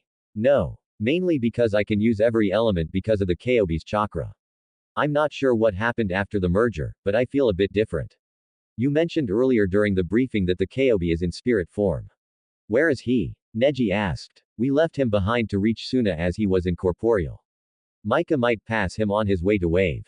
It depends if he's flying high. Truly, Makin's fires of youth must burn brightly to be able to fly. Lee said Nar was glad that Neji and Ten had gotten him to calm down over the last couple of years. Hell nearly didn't recognize him with his hair and clothes different. Nar thought. I have an attack that might work. Gar said, but I am uncertain if it will work without Shukaku's influence. Nar put a hand on his friend's shoulder. Try what you can. The blonde Ninetail looked at the others. How much time will you need? Kakashi asked, preparing a pair of kana. Gar shrugged. Uncertain. The sand trap will be difficult without Shukaku's influence. Many of my large-scale attacks take more out of me than before. Lee nodded, remembering several years back when Gar buried the sound nin and how winded he'd been after. I hate to be the negative voice. Ten said, but we don't know how far back the main force is. Ten said, we could be left wide open. Kakashi sighed. She's right. To borrow a phrase, this is troublesome. Nar said, which got a chuckle from the others. We should try and find out where the other half of the army is, Neji said. So, what do you suggest? We pull back and well split up. A scout looks for and ascertains the location of the larger force. Once that happens, we'll send word back and design a plan from that. Nei said, I'll go. Kakashi said, I can move faster. Itachi looked at the old genin. Are you certain? Hi, I can use my summons to send a message back. Kakashi said, spinning the kunai in his hands back into their pouches. One scout is better than weakening our recon force even more. Naruto wanted to say something, but he was outside the chain of command. The others were right. They couldn't really attack without knowing where the other force was and how much time they had. He watched as Kakashi vanished against the dunes, the Suna cloaks making him blend in perfectly. Nar and the others pulled back another dune. They stayed down near the top so they could see someone coming. Hinata leaned against him. He inhaled her scent and closed his eyes, feeling relaxed more than ever being back next to her. His eyes closed as he felt her holding one of his tails in her slender hands and was stroking it. Go, does she know what she's doing to me? Nar thought and heard her soft giggle as another tail lightly smacked her. Quit it, Nar said. But they're so cute, Hinata said softly while continuing her ministrations on the tail in her hands. Hinata, Nar growled. You keep that up and it will be something very embarrassing and it's not something I want your cousin or the others to see. Hinata stopped and looked up at him. You mean that Naruto? She asked, her voice soft, barely a whisper, but his hearing picked it up with ease. With all my heart, Hinata was leaning in and about to kiss him when someone cleared a throat. Both turned to see Neji. Not the place for making out, he whispered, and Nar saw a smirk on the usually stoic Hyuga's face. Hinata glared. You mean like what you and Ten were doing on patrol of the wall last night? Neji blinked. Or what I caught you and Lee doing the day before when you were supposed to be guarding the west gate. Nar snorted, seeing Neji blush. Or how about the little thing with the three of you in the closet the day before when? I yield, Neji said, cutting his cousin off. I'll guarantee you two alone time when we're not in the middle of an operation. Nei whispered. Done. Hinata said and smiled up at Naruto. I missed something, the blonde Ninetail said. Just getting us some alone time for later. Hinata admitted. I have so much blackmail material on Neji Nissan. She wagged a finger at her cousin. Someone's been very naughty. Nei actually blushed. I-10-10 slipped between them and kissed her boyfriend, then looked at Hinata. Is he giving you a hard time again? Yes, Hinata said. Ten turned and glared at him. You leave her alone. If she wants to take Foxboy here for a romp in the sand, leave them alone. They could get loud. All four turned to see Itachi kneeling there. Lee was behind him, grinning like you. Tension. Nar laughed into Hinata's shoulder. Who knew when I suggested you three get together you'd change? We tend to rub off on one another. Ten said. Nays muttered off against same thing was heard and everyone was forced to swallow their laughter. Even Itachi smiled at that. You know if the main force is too close, we'll need to pull back to Suna and delay them till the main force arrives. Nar said the plan is still sound with a few alterations. Gar said, his tone level, his eyes on the dunes. Nami was looking off to the distance towards Wave. Nar could feel her concern and fear through the bunla. Hell be okay, Nami. Nar said to the lavender-haired archer, Makahamaru is strong, and with what we've learned over the last few years, hell be fine. Green eyes turned and looked at the nine-tailed youth. I'd be more secure in that if he hadn't been stripped of his Buna abilities, and he wasn't going through a transformation, she said. Nar silently agreed. Hell be fine. When he lost his blood manipulation K-Jenk, his wind powers increased and they did it again while we were training in Wave after he woke up. Hell be fine or this will be the shortest offense of all time. Naruto thought silently worried about his silver-haired brother. He's not only got Sasaki and Sakura to worry about, but Orochimaru and whatever else crawled out of his labs. Konoha Squad 16 Fire Jutsus. Enko roared as she sent a snake barreling into the crowd of insurgents. Ambu squads were battling the traitors. Many civilians and traitorous Chunin and Junin were dead. Enko, she turned to see Yugo land next to her. The Harunos got over the wall before we could get to them. We lost them in the underbrush. Enko cursed. Get a couple of Inazukas on the trail. Her Ondai and Asuma stepped up.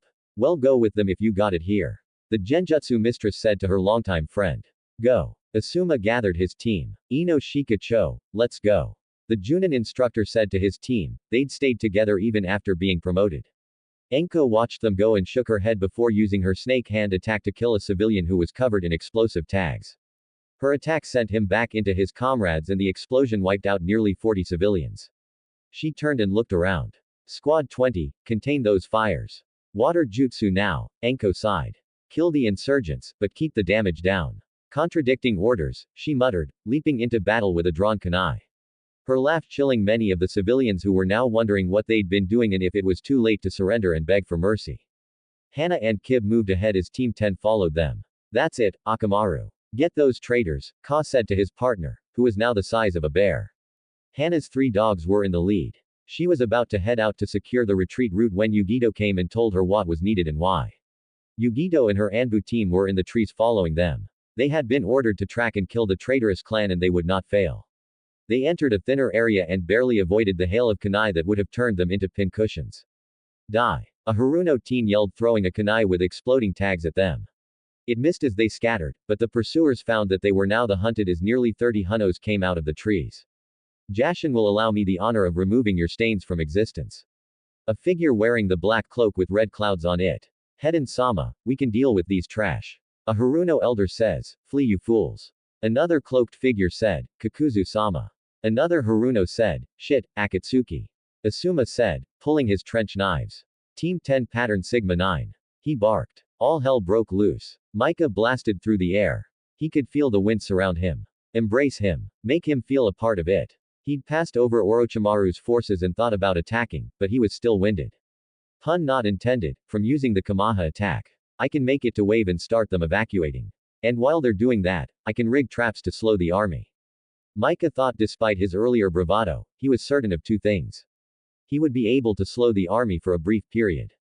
He wouldn't last long against the heavy hitters in the army, no matter how much control of the wind he'd gotten recently.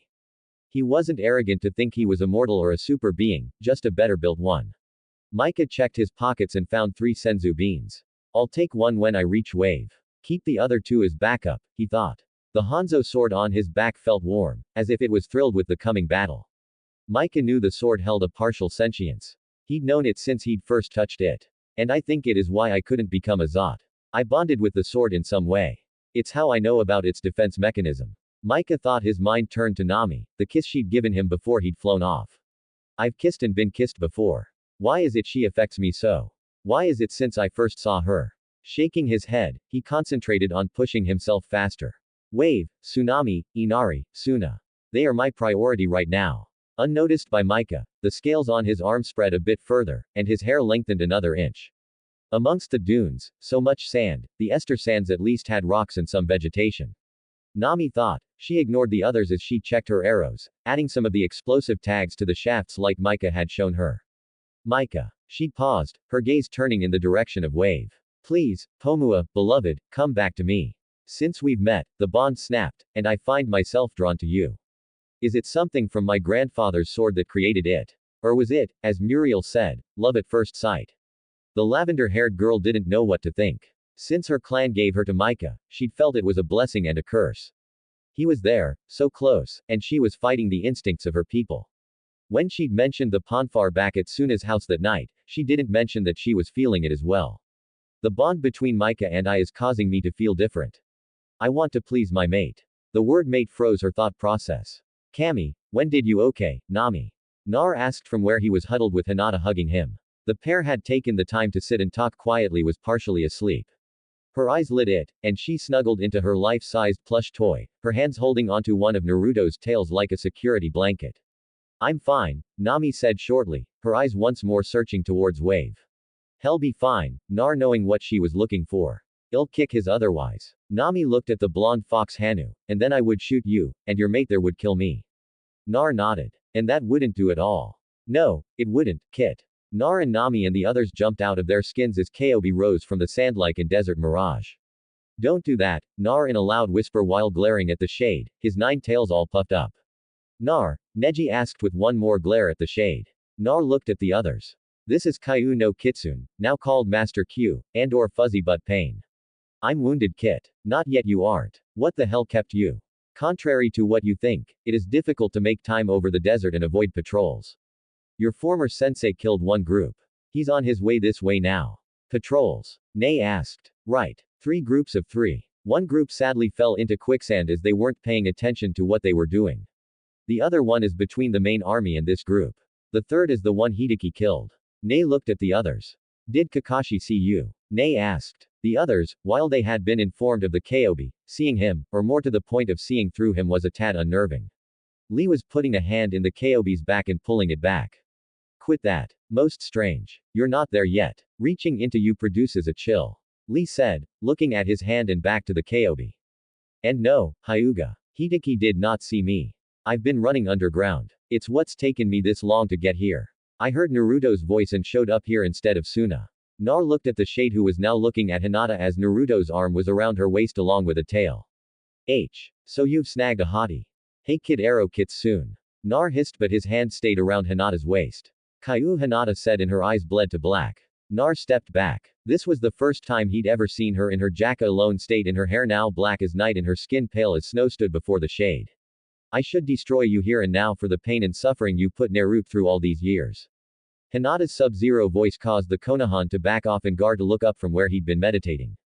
You sound almost like Shukaku. The cage's cage said in his tone of voice that showed interest. Kobe snorted. Please, Hinata's better than he ever was.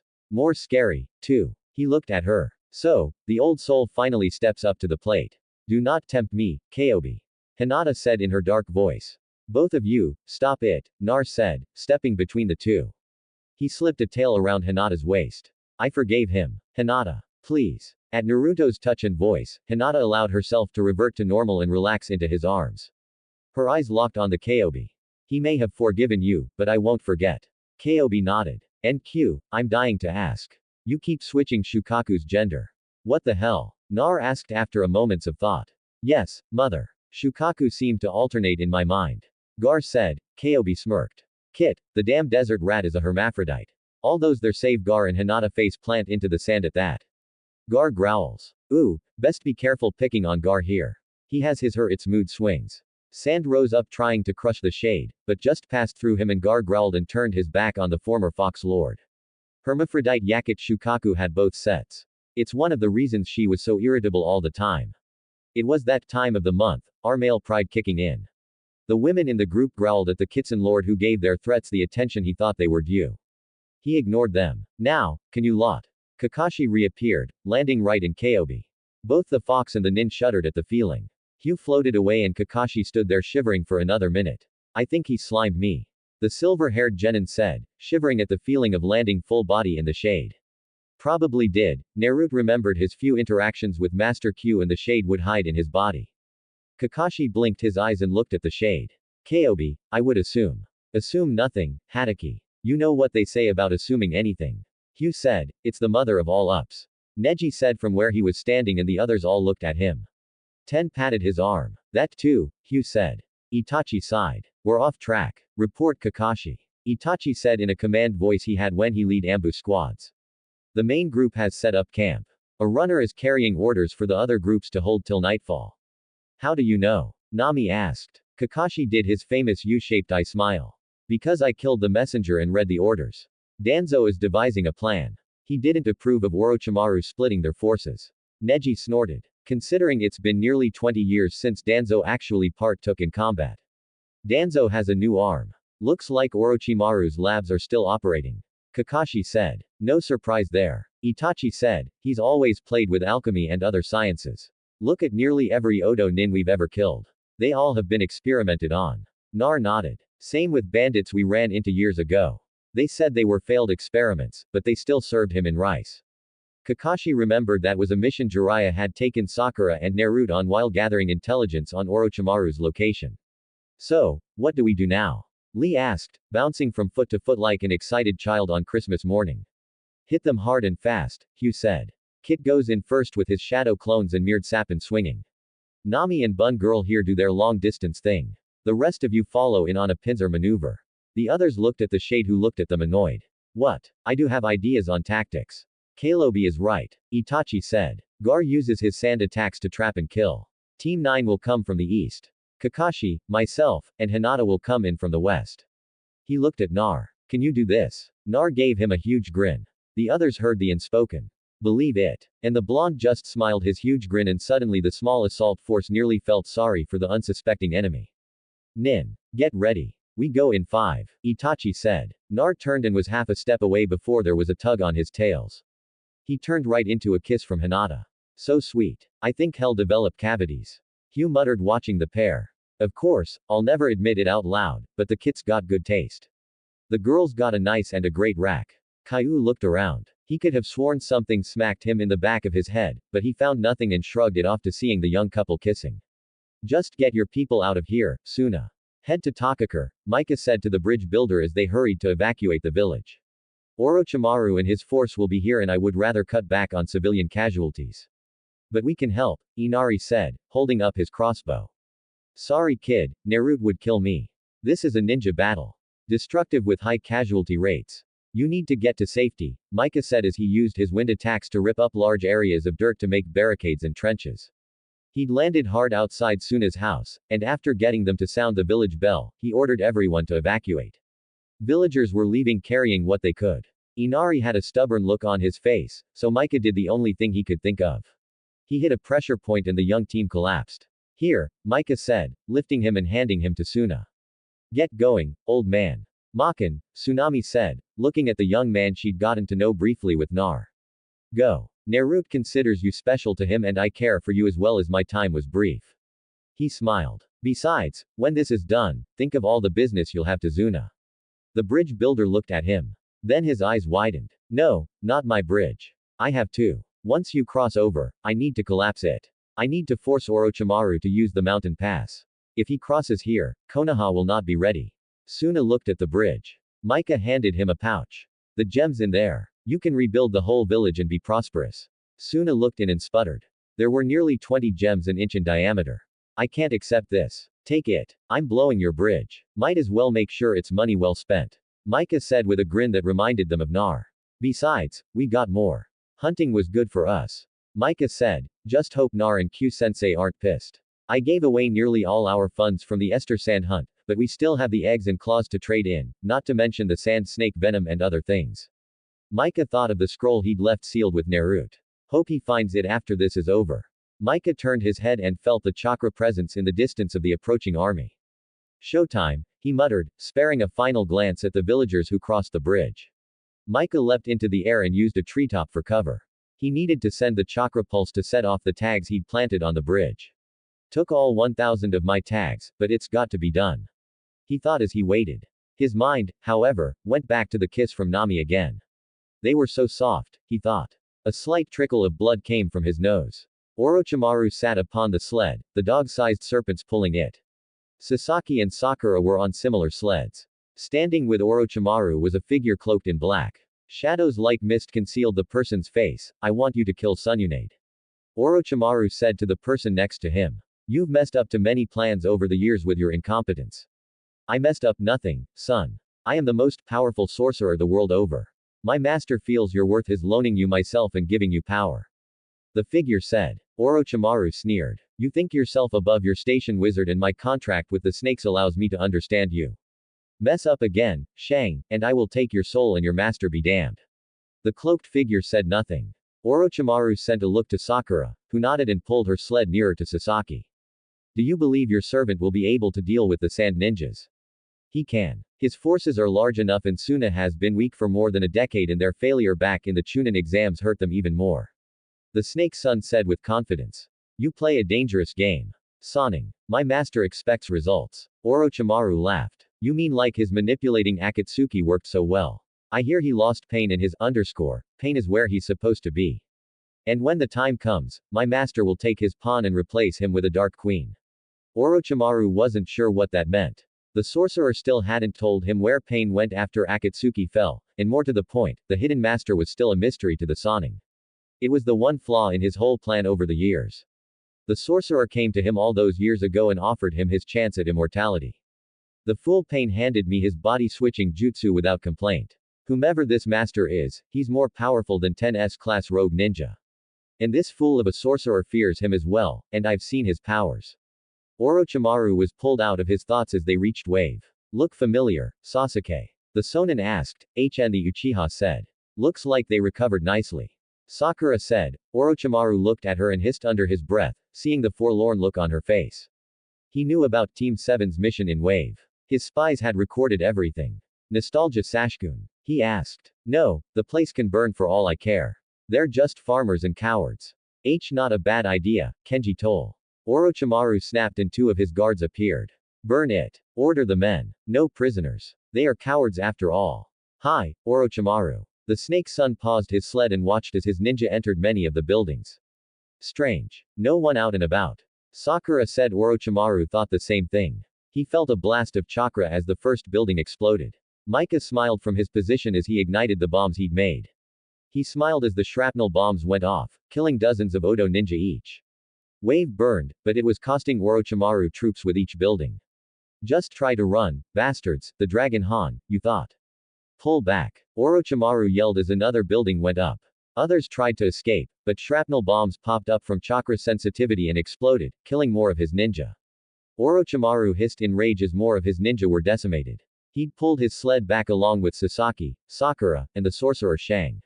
Some of the ninja near the back of the army fled into the forest and were cut down by more traps. Hold your positions, Orochimaru ordered. They knew we were coming. Sasaki said in his dead superior tone. We made no secret of our approach. The Sonin said. They rigged the village and fled. Orochimaru shook his head. Forget this insignificant hamlet. Konoha waits for us. He motioned his army ahead and the fools crossed the bridge. Several hundred ninja were on the bridge when there was another pulse. Orochimaru, his lieutenants watched as the great Naruto bridge erupted. Sasaki blamed one person for this as it was raining Odo nin parts. Damn Dobi amongst the dunes. Nar sneezed into his hand. Someone's pissed at me, he thought, looking over his shoulder to see Hinata blushing from the teasing of 10. Shaking his head, he grabbed his mirrored sapin in each hand. Their weight were comforting, and he took several deep breaths. Let's do this, he muttered and leapt up into the air, using the vanla to enhance his leap even higher. While in the air, he formed the familiar cross seal. Cage Bunchan, he yelled in the air filled with nearly 200 shadow clones, all of them coming down and armed with activated chakra blades in the middle of the enemy camp. Kakashi shook his head as he crested the dune, his kani buried into the neck of the perimeter guard. Some things never change, he muttered, seeing the blonde tear into the enemy. But he does know how to make an entrance, Itachi said. Hinata ignored them, her Bakugan eyes focusing on the path ahead and her hands striking lethally enemy nin that came between her and her goal of reaching her boyfriend. Mate, whatever, he's mine and no one is stopping me. She thought with a juken strike to the chest of Awan and watched as the ninja's sternum was destroyed. Jaka's strength has enhanced my own, even in my natural state. She thought as she moved on the other side of the camp, Team 9 was just as effective. 10 hanging back with Nami fired Kana and Shuriken with the bow user as they opened up a path for Nei and Lee. Behind the girls, Gar was focusing and soon the enemy ninja were encased in sand and pulled underground. Some were pierced by spikes of hard sand and one unlucky nin came close to Hinata found a sand clone of Gar that encased him in sand and intoned sand coffin. The blood seeping out was soon swallowed by the sand as it collapsed. Nami's arrows found their marks, hitting enemy ninja in the throats, between the eyes, and an unlucky ninja was caught in the groin, which paused the combat as Nei, Lee, Itachi, Kakashi, and Gar paused and looked at the lavender-haired girl who looked at them and said, boom. The poor ninja was blown to pieces. The men made the choice to avoid pissing her off. After that point, in the middle of the camp, the Naruto army was dealing death in many forms. Many of the clones' mechapans puffed away and they were using Kana after the initial attack. And while the surprise had been effective, the center of the camp was still packed with talented ninja. Naruto smiled, his chakra blades slicing through the defenders with ease. When he found himself surrounded, he'd use a van wave and scatter the enemy nin with but a slight mental push. The purple and orange blades humming as they cut a path of destruction. Nothing the invading ninja did seemed to be able to stand up to the strange blades. Nar heard the word Ron spoken and in a way it was flattering. Summoning jutsu, Nar turned to see one of the Iwa ninja in the group summon a stone gargoyle. Kill him. The ninja screamed before an arrow from Nami went right in his mouth and knocking him backwards dead long before he hit the sand. Naruto ducked the swipe from the stone summon and used a Buna wave to scatter more ninja before he tried to focus on the summon. He knew it was strong, but he saw it wasn't fast. It's based on raw power. He thought as he dodged several claw swipes in his blades, leaving gouges in its rock-covered flesh. Nar wasn't able to go on the offensive as several ninja were keeping him on the defensive while the gargoyle recovered from its missed attacks.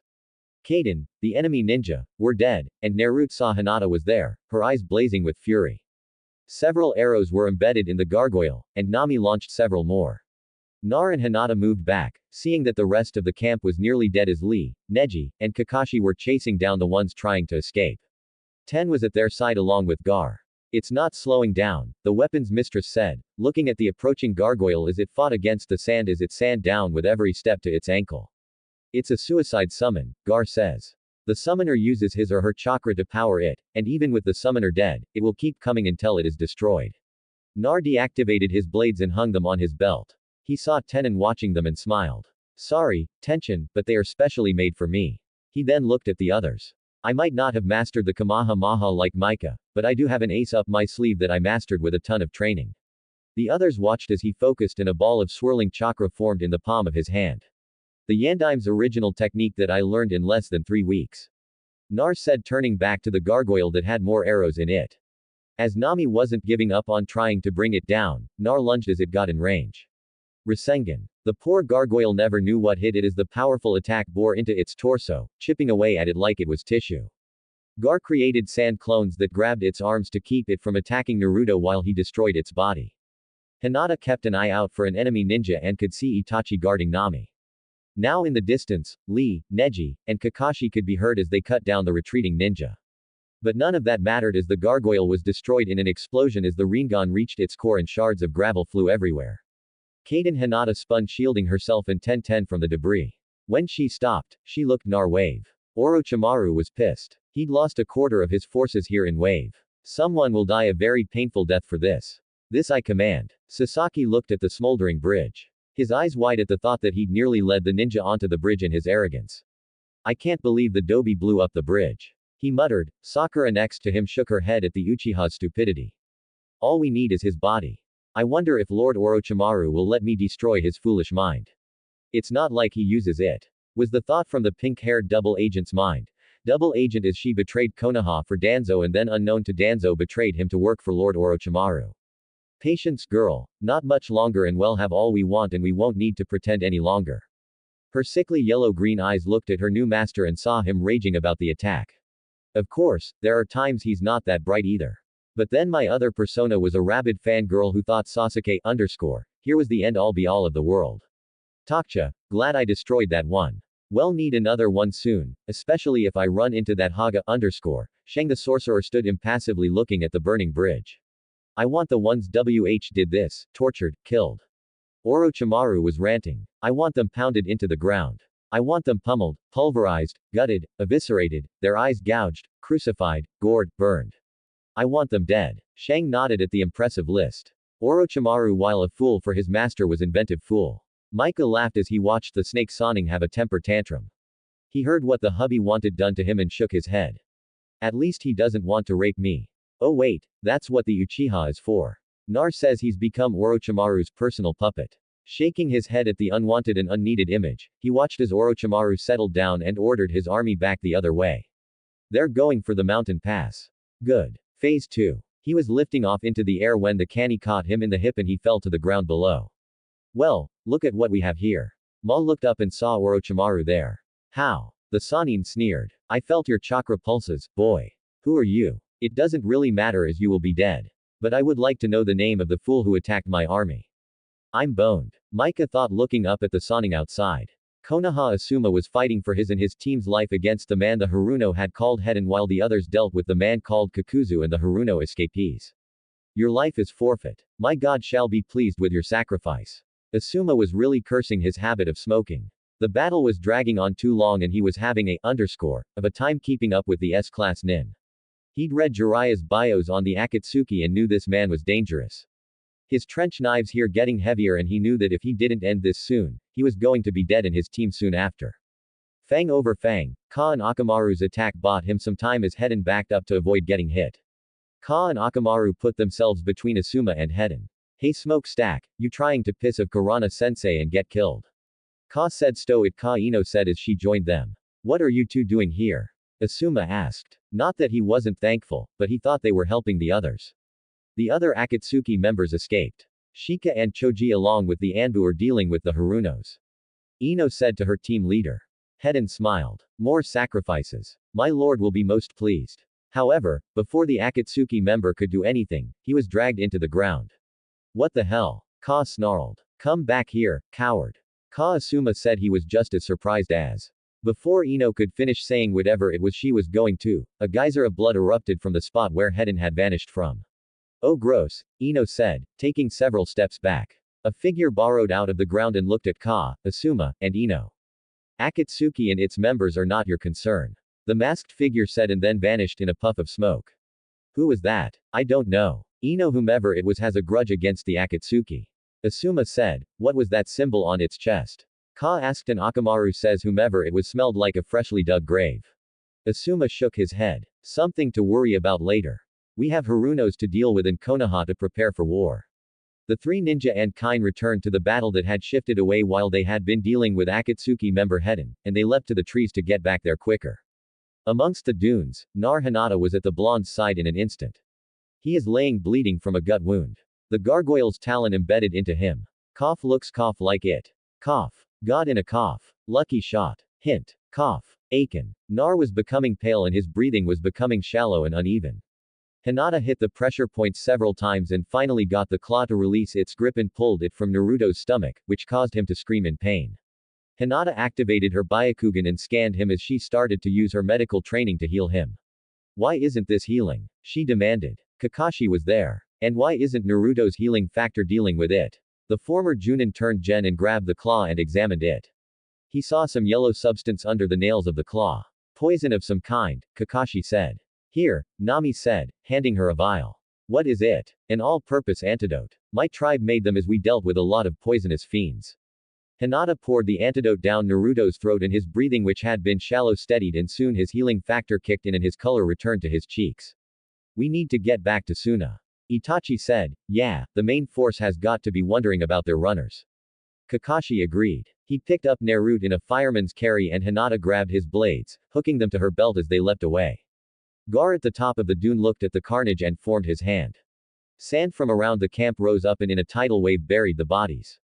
It took him 2 more times to bury them properly and Gar cursed missing mother but not the mental anguish. He looked at the scene once more and then followed the others. All of them concerned for Naruto, and the thought that the invading army was armed with poisons that could stop a gentry from healing was not lost on any of them. Orochimaru has been very busy. Itachi thought. What has he planned for you, little brother, is what I'm wondering. Are you his, or do you retain your own thoughts? They bounded over the desert faster, heading back to Suna than when they left, keeping low to the ground. The war for Suna was approaching. Danzo's forces wouldn't know what hit them, or so they hoped. Prepare the ballista, Garo ordered. They had been waiting for a day, and they saw Danzo's group coming over the horizon. Catapults ready, Conquo said, watching the flags. Are you sure we can't meet them out there?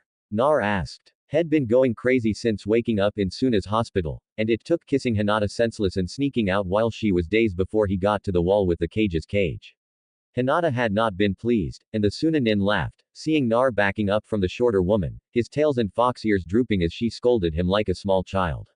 Nami shook her head. She'd raided the armory and gathered more arrows. Granted, her quiver was spelled to never run out, but she lay the arrows on the wall in her eyes, picking her targets from here. She knew she would outfire the Suna archers. Pass the word, we hold them at the wall and do what we can, but draw back and lead them into the traps. Gar reminded them Suna was going to fall. That was certain, but it would fall on the defenders' terms. Can anyone join this shindig, or is it a private party? They all turned and saw a battered and bleeding Micah lowering from the sky. Micah Nar was at his brother's side and looking him over. What the hell happened to you? Micah was a mess. His clothes were burned, torn, and barely hanging off him.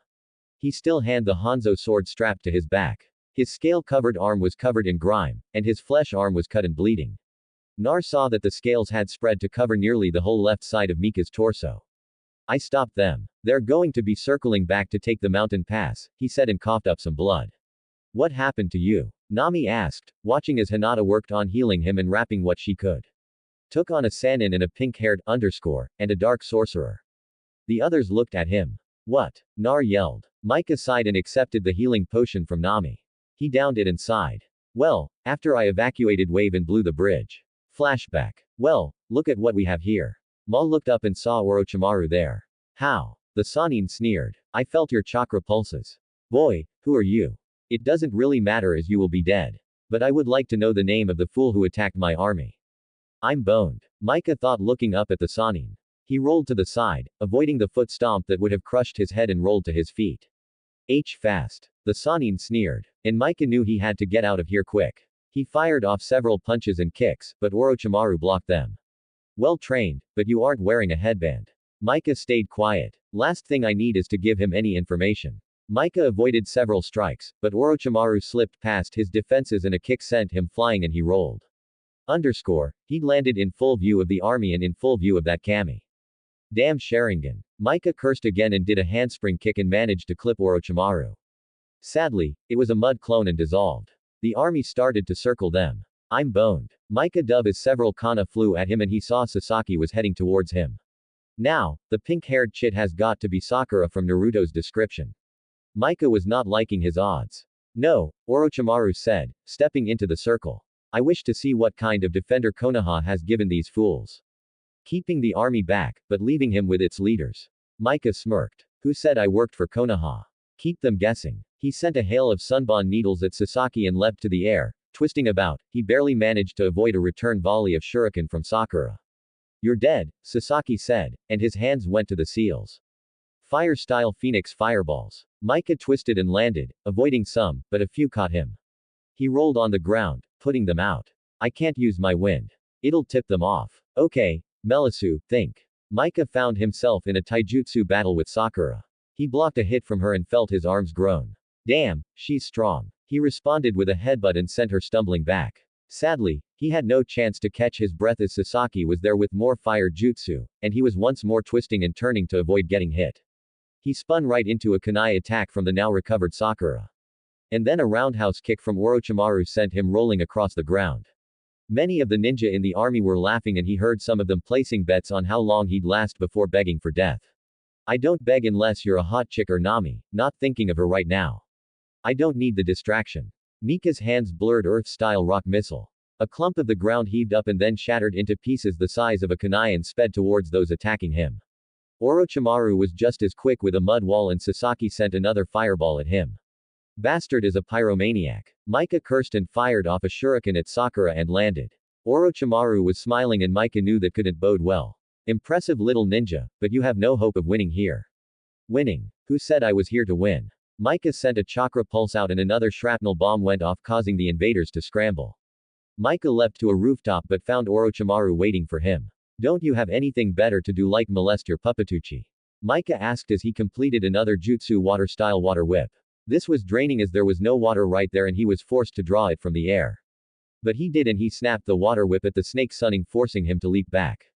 You are well trained. Join me. Nah. Besides, if you say it is my destiny or say you're my father, I'll pimp slap you. Micah said and snapped the water whip again, missing the soning. But that left a hole in the roof where he'd been. Shuriken barrage. Micah cursed for getting the damuchi and took several throwing stars to the back in his right shoulder before getting away.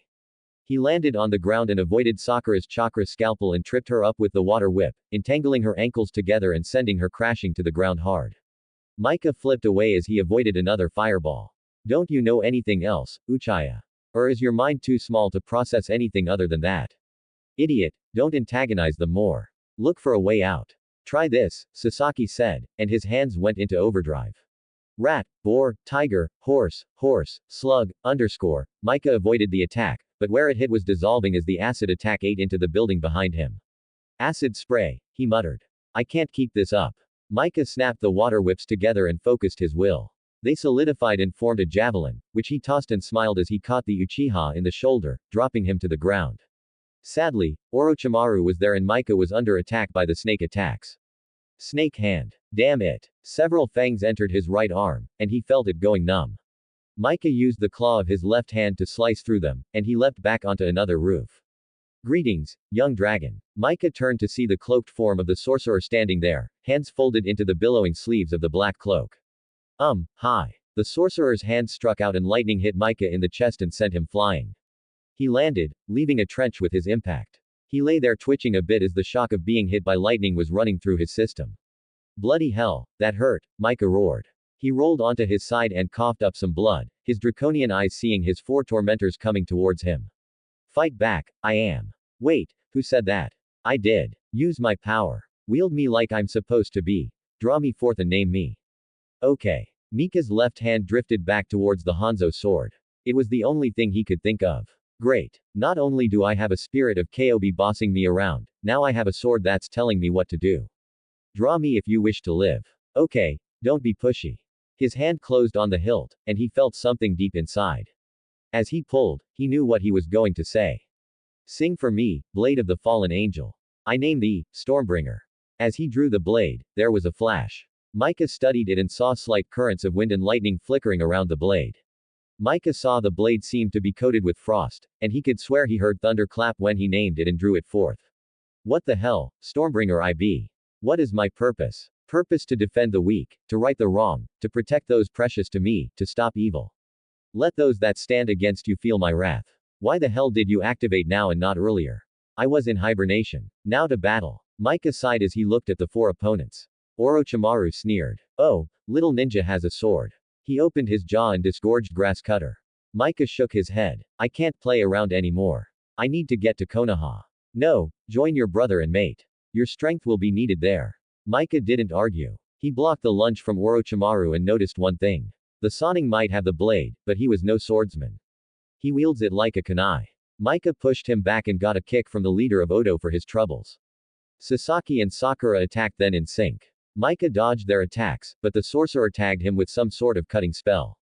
You are low on energy and hurt. You need time to heal. Rejoin your mate and brother, young draconian. Yeah, how they're keeping me pretty busy. I'll be cut down if I try to run. Use my power. I have enough for one attack for now. The information flooded his mind, and Micah smiled. Orochimaru saw this and wondered what could make the silver-haired ninja do that as he was outnumbered and surrounded. I will study his body and learn its secrets. Those scales blocked and absorbed Sasuke's fire attacks when it hit. Orochimaru was pulled from his thoughts as Michael leapt into the air and hung there. Impossible, he said as the young man was standing on air. Wind scar. Micah roared and cleaved the blade down in the air. 4 waves of chakra and wind tore down towards them. Orochimaru managed to use a substitution jutsu with a ninja at the back of the army as did Sasaki, Sakura, and Shang. Sadly, the 4 ninja that replaced them were obliterated as the attack hit, causing a huge explosion and took out several rows of ninja that were watching. As the smoke cleared, Orochimaru looked around and saw that the silver-haired teen was gone. Sasaki was fuming. I shall kill him and take his power so I can kill Itachi. Sakura stepped out from behind the debris of a building unharmed. Her sickly green eyes were thoughtful on the battle. I've seen him before. I feel like I should remember him. But she shook her head, not caring, and went to check on Lord Orochimaru. Shang stood further away, his features hidden by the shadow mist, his talon hands clenched in his robes. A draconian here, master must be informed. This changes everything. In the sky, Micah rocketed towards Suna, his wounds feeling the strain of the wind around him. His one thought was that he'd been lucky. Stormbringer was silent. End flashback. And that's what got me here. Micah finished telling them and smiled at Hinata as she finished healing him up. My reserves were so low, I couldn't heal up, and I'd used the senzu beans in preparing the defenses. Nar reached into his pouch and handed one to Micah. We really need to grow some of these, the blonde kitsune said. Micah swallowed it inside as he felt refreshed, and his chakra was back up to full, and with that, his healing picked up what Hinata had missed. If this goes right, we can beat Orochimaru's forces to the pass and spring a trap. Kakashi said, worry about Orochimaru's path later. Gar said, we have Danzo at the walls. The group looked out from the walls of Suna and saw legions of ninja. Oh, good leftovers, Micah muttered and stood. Nami pushed him back and glared at him. You rest. Change into something that's not held together by threads. They'll be there for you when you come back out. She said, and gestured to him to go. Nar snickered, whipped. Conqueror was heard snickering into his hand as Micah passed him. I came here for this. I should have gone to Konoha. Yeah, but you would miss a glorious battle. And I got to meet your mate, came the voice from the Hanzo sword. She's not my mate, Micah thought to the sword. Not yet in the physical sense, but you find her appealing young dragon. Now do as your mate says. It makes things in life easier when they are happy. Micah couldn't argue with the blade on that. His life was easier since Nami entered it when she was happy. Behind him, he could hear the enemy army roar and the battle for Suna began. Gar watched as the invading Odo Iwakiri and other nations charged. Conqueror was looking at his brother nervously for the command, but Garo remained unmoving. Hold! The puppet master yelled out again. Gar watched as the first wave came closer and closer. Fire! He said in his calm voice. Fire! Conqueror roared and the message spread and all along the wall fire jutsu arced out and struck the approaching ninja. The loud launch of the catapults heaving burning pitch and solid stone into the enemy lines. There at the second marker, Conqueror said. Gar grunted and watched the enemy still advancing. Signal the archers. Conqueror nodded and sent off the message down the wall. Nami and the archers saw it and aimed and picked their targets. Head or chest shots. If you hit a shoulder, ignore them and try for a fresh. Don't put more than one arrow into a target. Nami said several of the Suna nin had bows. A lot had crossbows. Aim, she ordered and sighted. Fire. A volley of arrow flew from the Suna side of the battlefield, and the sky darkened as the arrows soared. Many struck. Many missed. Some were right on piercing heads and chests. Others hit arms, shoulders, or legs. Nami saw this and sent the order. Open up. Keep firing. She sent numerous more arrows, bringing down many invaders. She snarled, seeing the nearly endless waves. There's just too many, one archer said, running out of arrow. Nami refused to give in and grabbed several of the arrows she prepared earlier. Thin them out, she ordered to those that had done the same as her, and she launched the arrow, and when it struck, it exploded with the force of a dozen exploding tags, taking out the struck ninja and those around them. Along the wall, the archers soon ran out of arrows. Nami kept up her barrage as her quiver was replenishing like it was supposed to do. Her arrows hitting with pinpoint accuracy didn't slow the advancing horde down, but she kept firing. Gar looked on and saw the archers were out save the lavender-haired woman that had come with Uzumaki. They'll be at the walls in a moment. Conqueror said, ready the oil and prepare the traps, Gar said. Next to him, Naruto was fidgeting. The blonde Ninetail wanted to fight. Gar understood, but knew that the plan had to go as it was outlined. Narukun, relax, Hinata said from next to him. Shedbin moved up with him as Neji said she would have been too concerned about him to focus on her task in the narrowed streets. The blonde looked at her and sighed. I could be doing something soon enough, Kakashi said. Micah returned and stopped seeing the wave of enemy coming. Should there be so many of them? The silver-haired teen asked. Seems like Orochimaru press-ganged every nin from his allies and even hired bandits to fill his ranks. Itachi said standing to the side. Micah looked at the approaching horde. May I? He asked. Gar. The Cease Cage looked at him and then remembered the event when Micah and Naruto first arrived. He nodded. Micah climbed up onto the edge of the wall and slammed his hands together in the shape of a ball. Kanaro smiled. Micah had mastered this attack, and while he couldn't pull it off yet, he felt it was a matter of time, but his brother mastered it first, and that gave him a sense of pride. He saw Kakashi looking on me. The energy spun and condensed, and Micah was drawing in air as well. Those around him stepped back as it became harder to breathe. Ha! Along the wall, the defenders heard this and looked towards the case cage's positions, seeing a figure on the wall facing the enemy. Me. Nami paused in her barrage of arrows, hearing the familiar chant and saw the ball of energy forming in her Mika's hands. My Micah, she smiled at that thought. Micah poured more chakra into the attack, remembering the kicking he just gotten and added his anger to it as well. I owe your boss, you bastards. Sadly, you're the ones going to feel my wrath. That's right, young dragon. Add my power. Lightning soon arced into the chakra attack, and Mika's reptilian eyes blazed. Ha! The attack sped from his hands, and as it went, it swelled in size. The charging army froze as its center was wiped out, totally annihilated. The sand they were on was blackened and glassy. Nothing else remained of the center group. On the wall, Micah went to a knee. His vision was a bit fuzzy. What the hell? That took more out of me than it should have. That's because you filled it with your emotions and my power. You'll be fine in a moment. Your reserves are rushing up to full again, but I wouldn't use that more than 4 times a day, kiddo. Yeah, I think if I have to, twice a day is a safety limit. Micah agreed with the sword. Naruto and Gar pulled him back behind the wall as Danzo, pissed over the loss of a couple hundred troops from such a devastating attack, ordered a barrage of fire, rock, and lightning jutsu came from the invaders who were in range and returning fire now. Micah sighed as he accepted the water from Naruto, who looked at him in concern. I'm fine, he said to the unasked question. Just in case, never let your emotions get the best of you when powering that thing, if you ever get it. Nar nodded. Hugh hovered over his apprentices. You both surprise me more and more. One of these days, I will find out all you learn from your other tutors. Micah and Nar gave the shade big grins. Should we tell him I taught you the shadow clone jutsu? Naruto stage whispered. Nah. Should we tell him that we found new uses for it? Micah asked back. Hinata was looking at the pair and shook her head. What am I to do with you, Narukun? Take me home. The blonde fired back without thought. Kakashi's snort of laughter caught him and he turned to see Hinata standing there with a look in her eyes he'd seen on some of the vixen back in the underverse. Please your woman in her fantasies later, Kid Hugh said as they peered over the wall to see the Iwa and Kier Nin at the wall and they were scaling it. Gar snarled and focused his will and a wall of sand washed them off the wall. He was targeted by a hail of stone missiles and his sand shield protected him. They're on the walls, pull back to point 2, he said.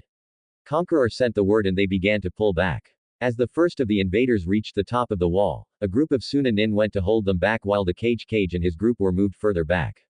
No, Gar said, and another wave of sand swiped the invaders from the wall. They need to believe we are fighting for our lives.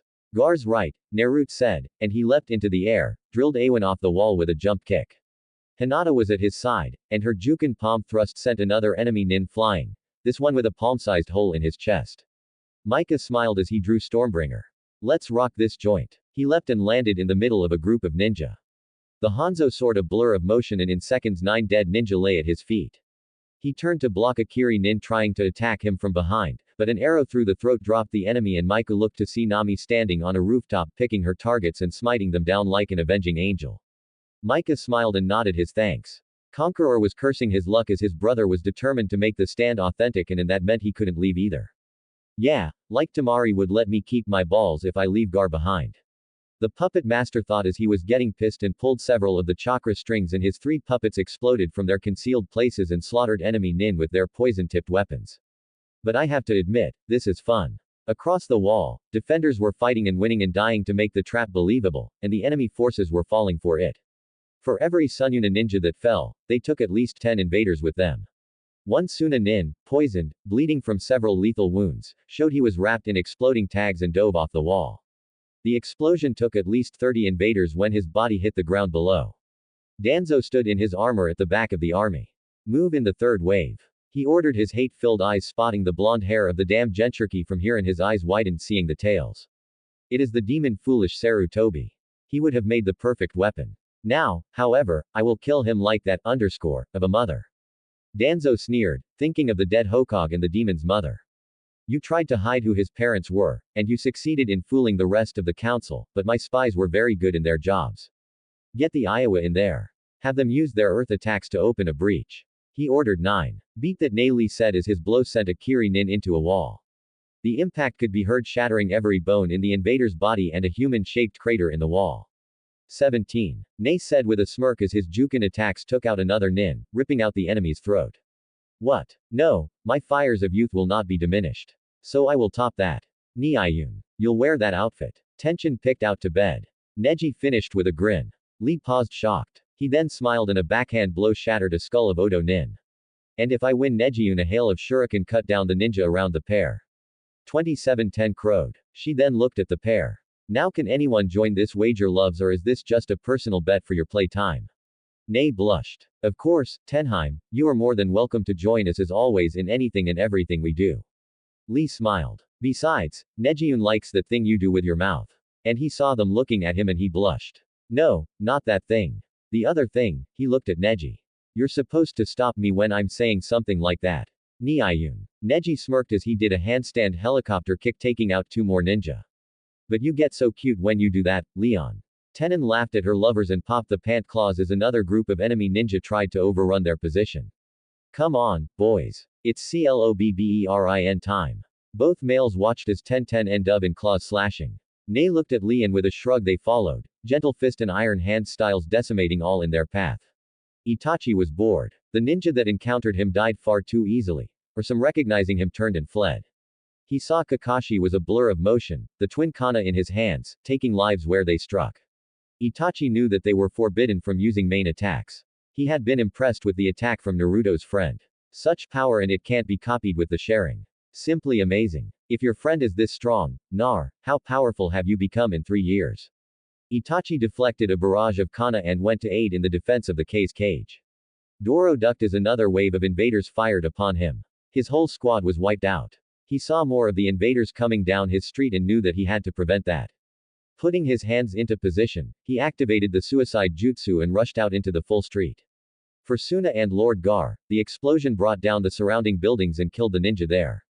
Cage Bunchan. No jutsu. Suddenly, the wall was being protected by 100 blonde 9-tailed Naruto clones. Pull back. He yelled, grabbing Gar by the shoulder as they were being slowly worn down by sheer numbers. No, Gar, stick to the plan. We need to pull back. They have nearly a third of their forces assaulting the walls now. We need to pull back. Gar growled as he created several sand clones to attack the invading forces and allowed himself to be pulled along. I know. I hate retreating as well. Naruto admitted as he buried a kana to the handle in the skull of a Kumo nin that lunged at him and Gar. Mika was at their side as they retreated. The Hanzo soared deadly as he along with Kakashi and Itachi made a wall of death between the invaders and Suna's cease cage as they withdrew deeper into Suna. Lord Danzo, the wall is ours. While we are encountering heavy resistance, we can take the city. Akir Nin reported. Danzo nodded. Move the rest of the forces into support. Any reports on our ninja encountering the demon? Reports are sketchy as the fighting is heaviest, but he is with the cease cage and it seems charged with his protection alone with Kakashi Hatake and a couple other ninja we assume are either Sunin or mercenaries. Danzo nodded. Report when you get them. The Nin vanished and Danzo looked on as his forces poured into Sonagar. Lord Orochimaru will be pleased when I give him the Kobe to experiment on. And when his guard is down, it will be my turn. I will kill him and Konoha will be mine and they will hail me as their savior and the legacy of the Yandaime will be nothing more than a footnote in history. Danzo looked to his left. Where the hell is Sai? Wave. Orochimaru waited as the medics cleared him and he glared at Shang. You knew who or what that brat is. The sorcerer bowed his head. He's a Hanyu. Nothing of concern. Nothing of concern. He's forced us to go back around and our travel time is reduced as we have ninja checking every inch of the way back in the second bridge for more traps. Shang shrugged his cloaked shoulders. Arrogance was your undoing here in Wave. Lord Orochimaru. The Hanu is nothing. The snake Sonning snorted. Nothing, sorcerer. He's taken a chunk of my army out by himself. He's delayed our advance on Konoha to a crawl. He survived an attack by myself, Sasaki, Sakura, and yourself. That indicates something, and I want to know what. Shang was wondering what to reveal. He shrugged. Perhaps he has some skill, but his attack was mostly surprise. As to his surviving, I believe it is due to the blade he carries. I need time to study, but I think it is one of the legendary 9. Orochimaru looked at him. Explain. Shang shrugged. 9 blades forged for the demon kings in their ivory thrones. Seeing Orochimaru's look, the sorcerers sighed behind the mask of mist and shadow in the lands I am from. There are special blades that were forged by the fallen angel Hitai Hanzo. 3 blades for the ribbon kings in the kingdoms of the sky. 7 for the nomads that traverse the world forever alone. 9 for the demon lords on their ivory thrones. And the 1 blade that can rule all of the underverse. The one that can kill an immortal mortal edge, the Black Blade. Shang thought, but left unsaid. Orochimaru did not need to know about it, nor the underverse. Orochimaru narrowed his eyes, and these blades are thought to have been accounted for. The ribbon never leave the sky kingdoms. They live above the world and never interact. The nomads are rumored to have broken their blades long ago, and the demon lords, Shang shrugged. The two would have continued their discussion, but Sakura approached. Shang drifted deeper into the shadows. Report. Orochimaru ordered the kunoichi. We can still take Konoha. Lord Orochimaru. Sasaki has ordered that Kumo, Kiri, and Mizu empty and every citizen be armed. He sent runners. He believes we can use the civilians as fodder. Orochimaru nodded. And word from our allies. Sakura held up the messenger scroll. Konoha has stopped the civil war and executed everyone. The Haruno clan made an escape attempt, but it seems they failed. Akatsuki member Hedon was killed by an unknown nin. Kakazu escaped. Orochimaru sneered at the thought of the once powerful criminal organization falling so low. They can't even perform a simple retrieval mission without the aid of the leader's guidance. He looked up and saw her reluctance. There's more. Messenger from Lord Danzo. They are attempting to take Suna. Orochimaru paused. If we make our fastest time, we could cross Suna and add Danzo's force back to our own. He thought, prepare the army to march. Tell Sasaki his forces can catch up. Have Scout keep scanning for traps or ambushes. He stood and sneered. And when we meet our silver-haired friend, I think I will enjoy his company. So guys, what do you think about this Naruto story? Tell me your opinion in the comments. And if you want more Naruto what if stories, make sure to subscribe to Universe of Naruto. Thanks for watching.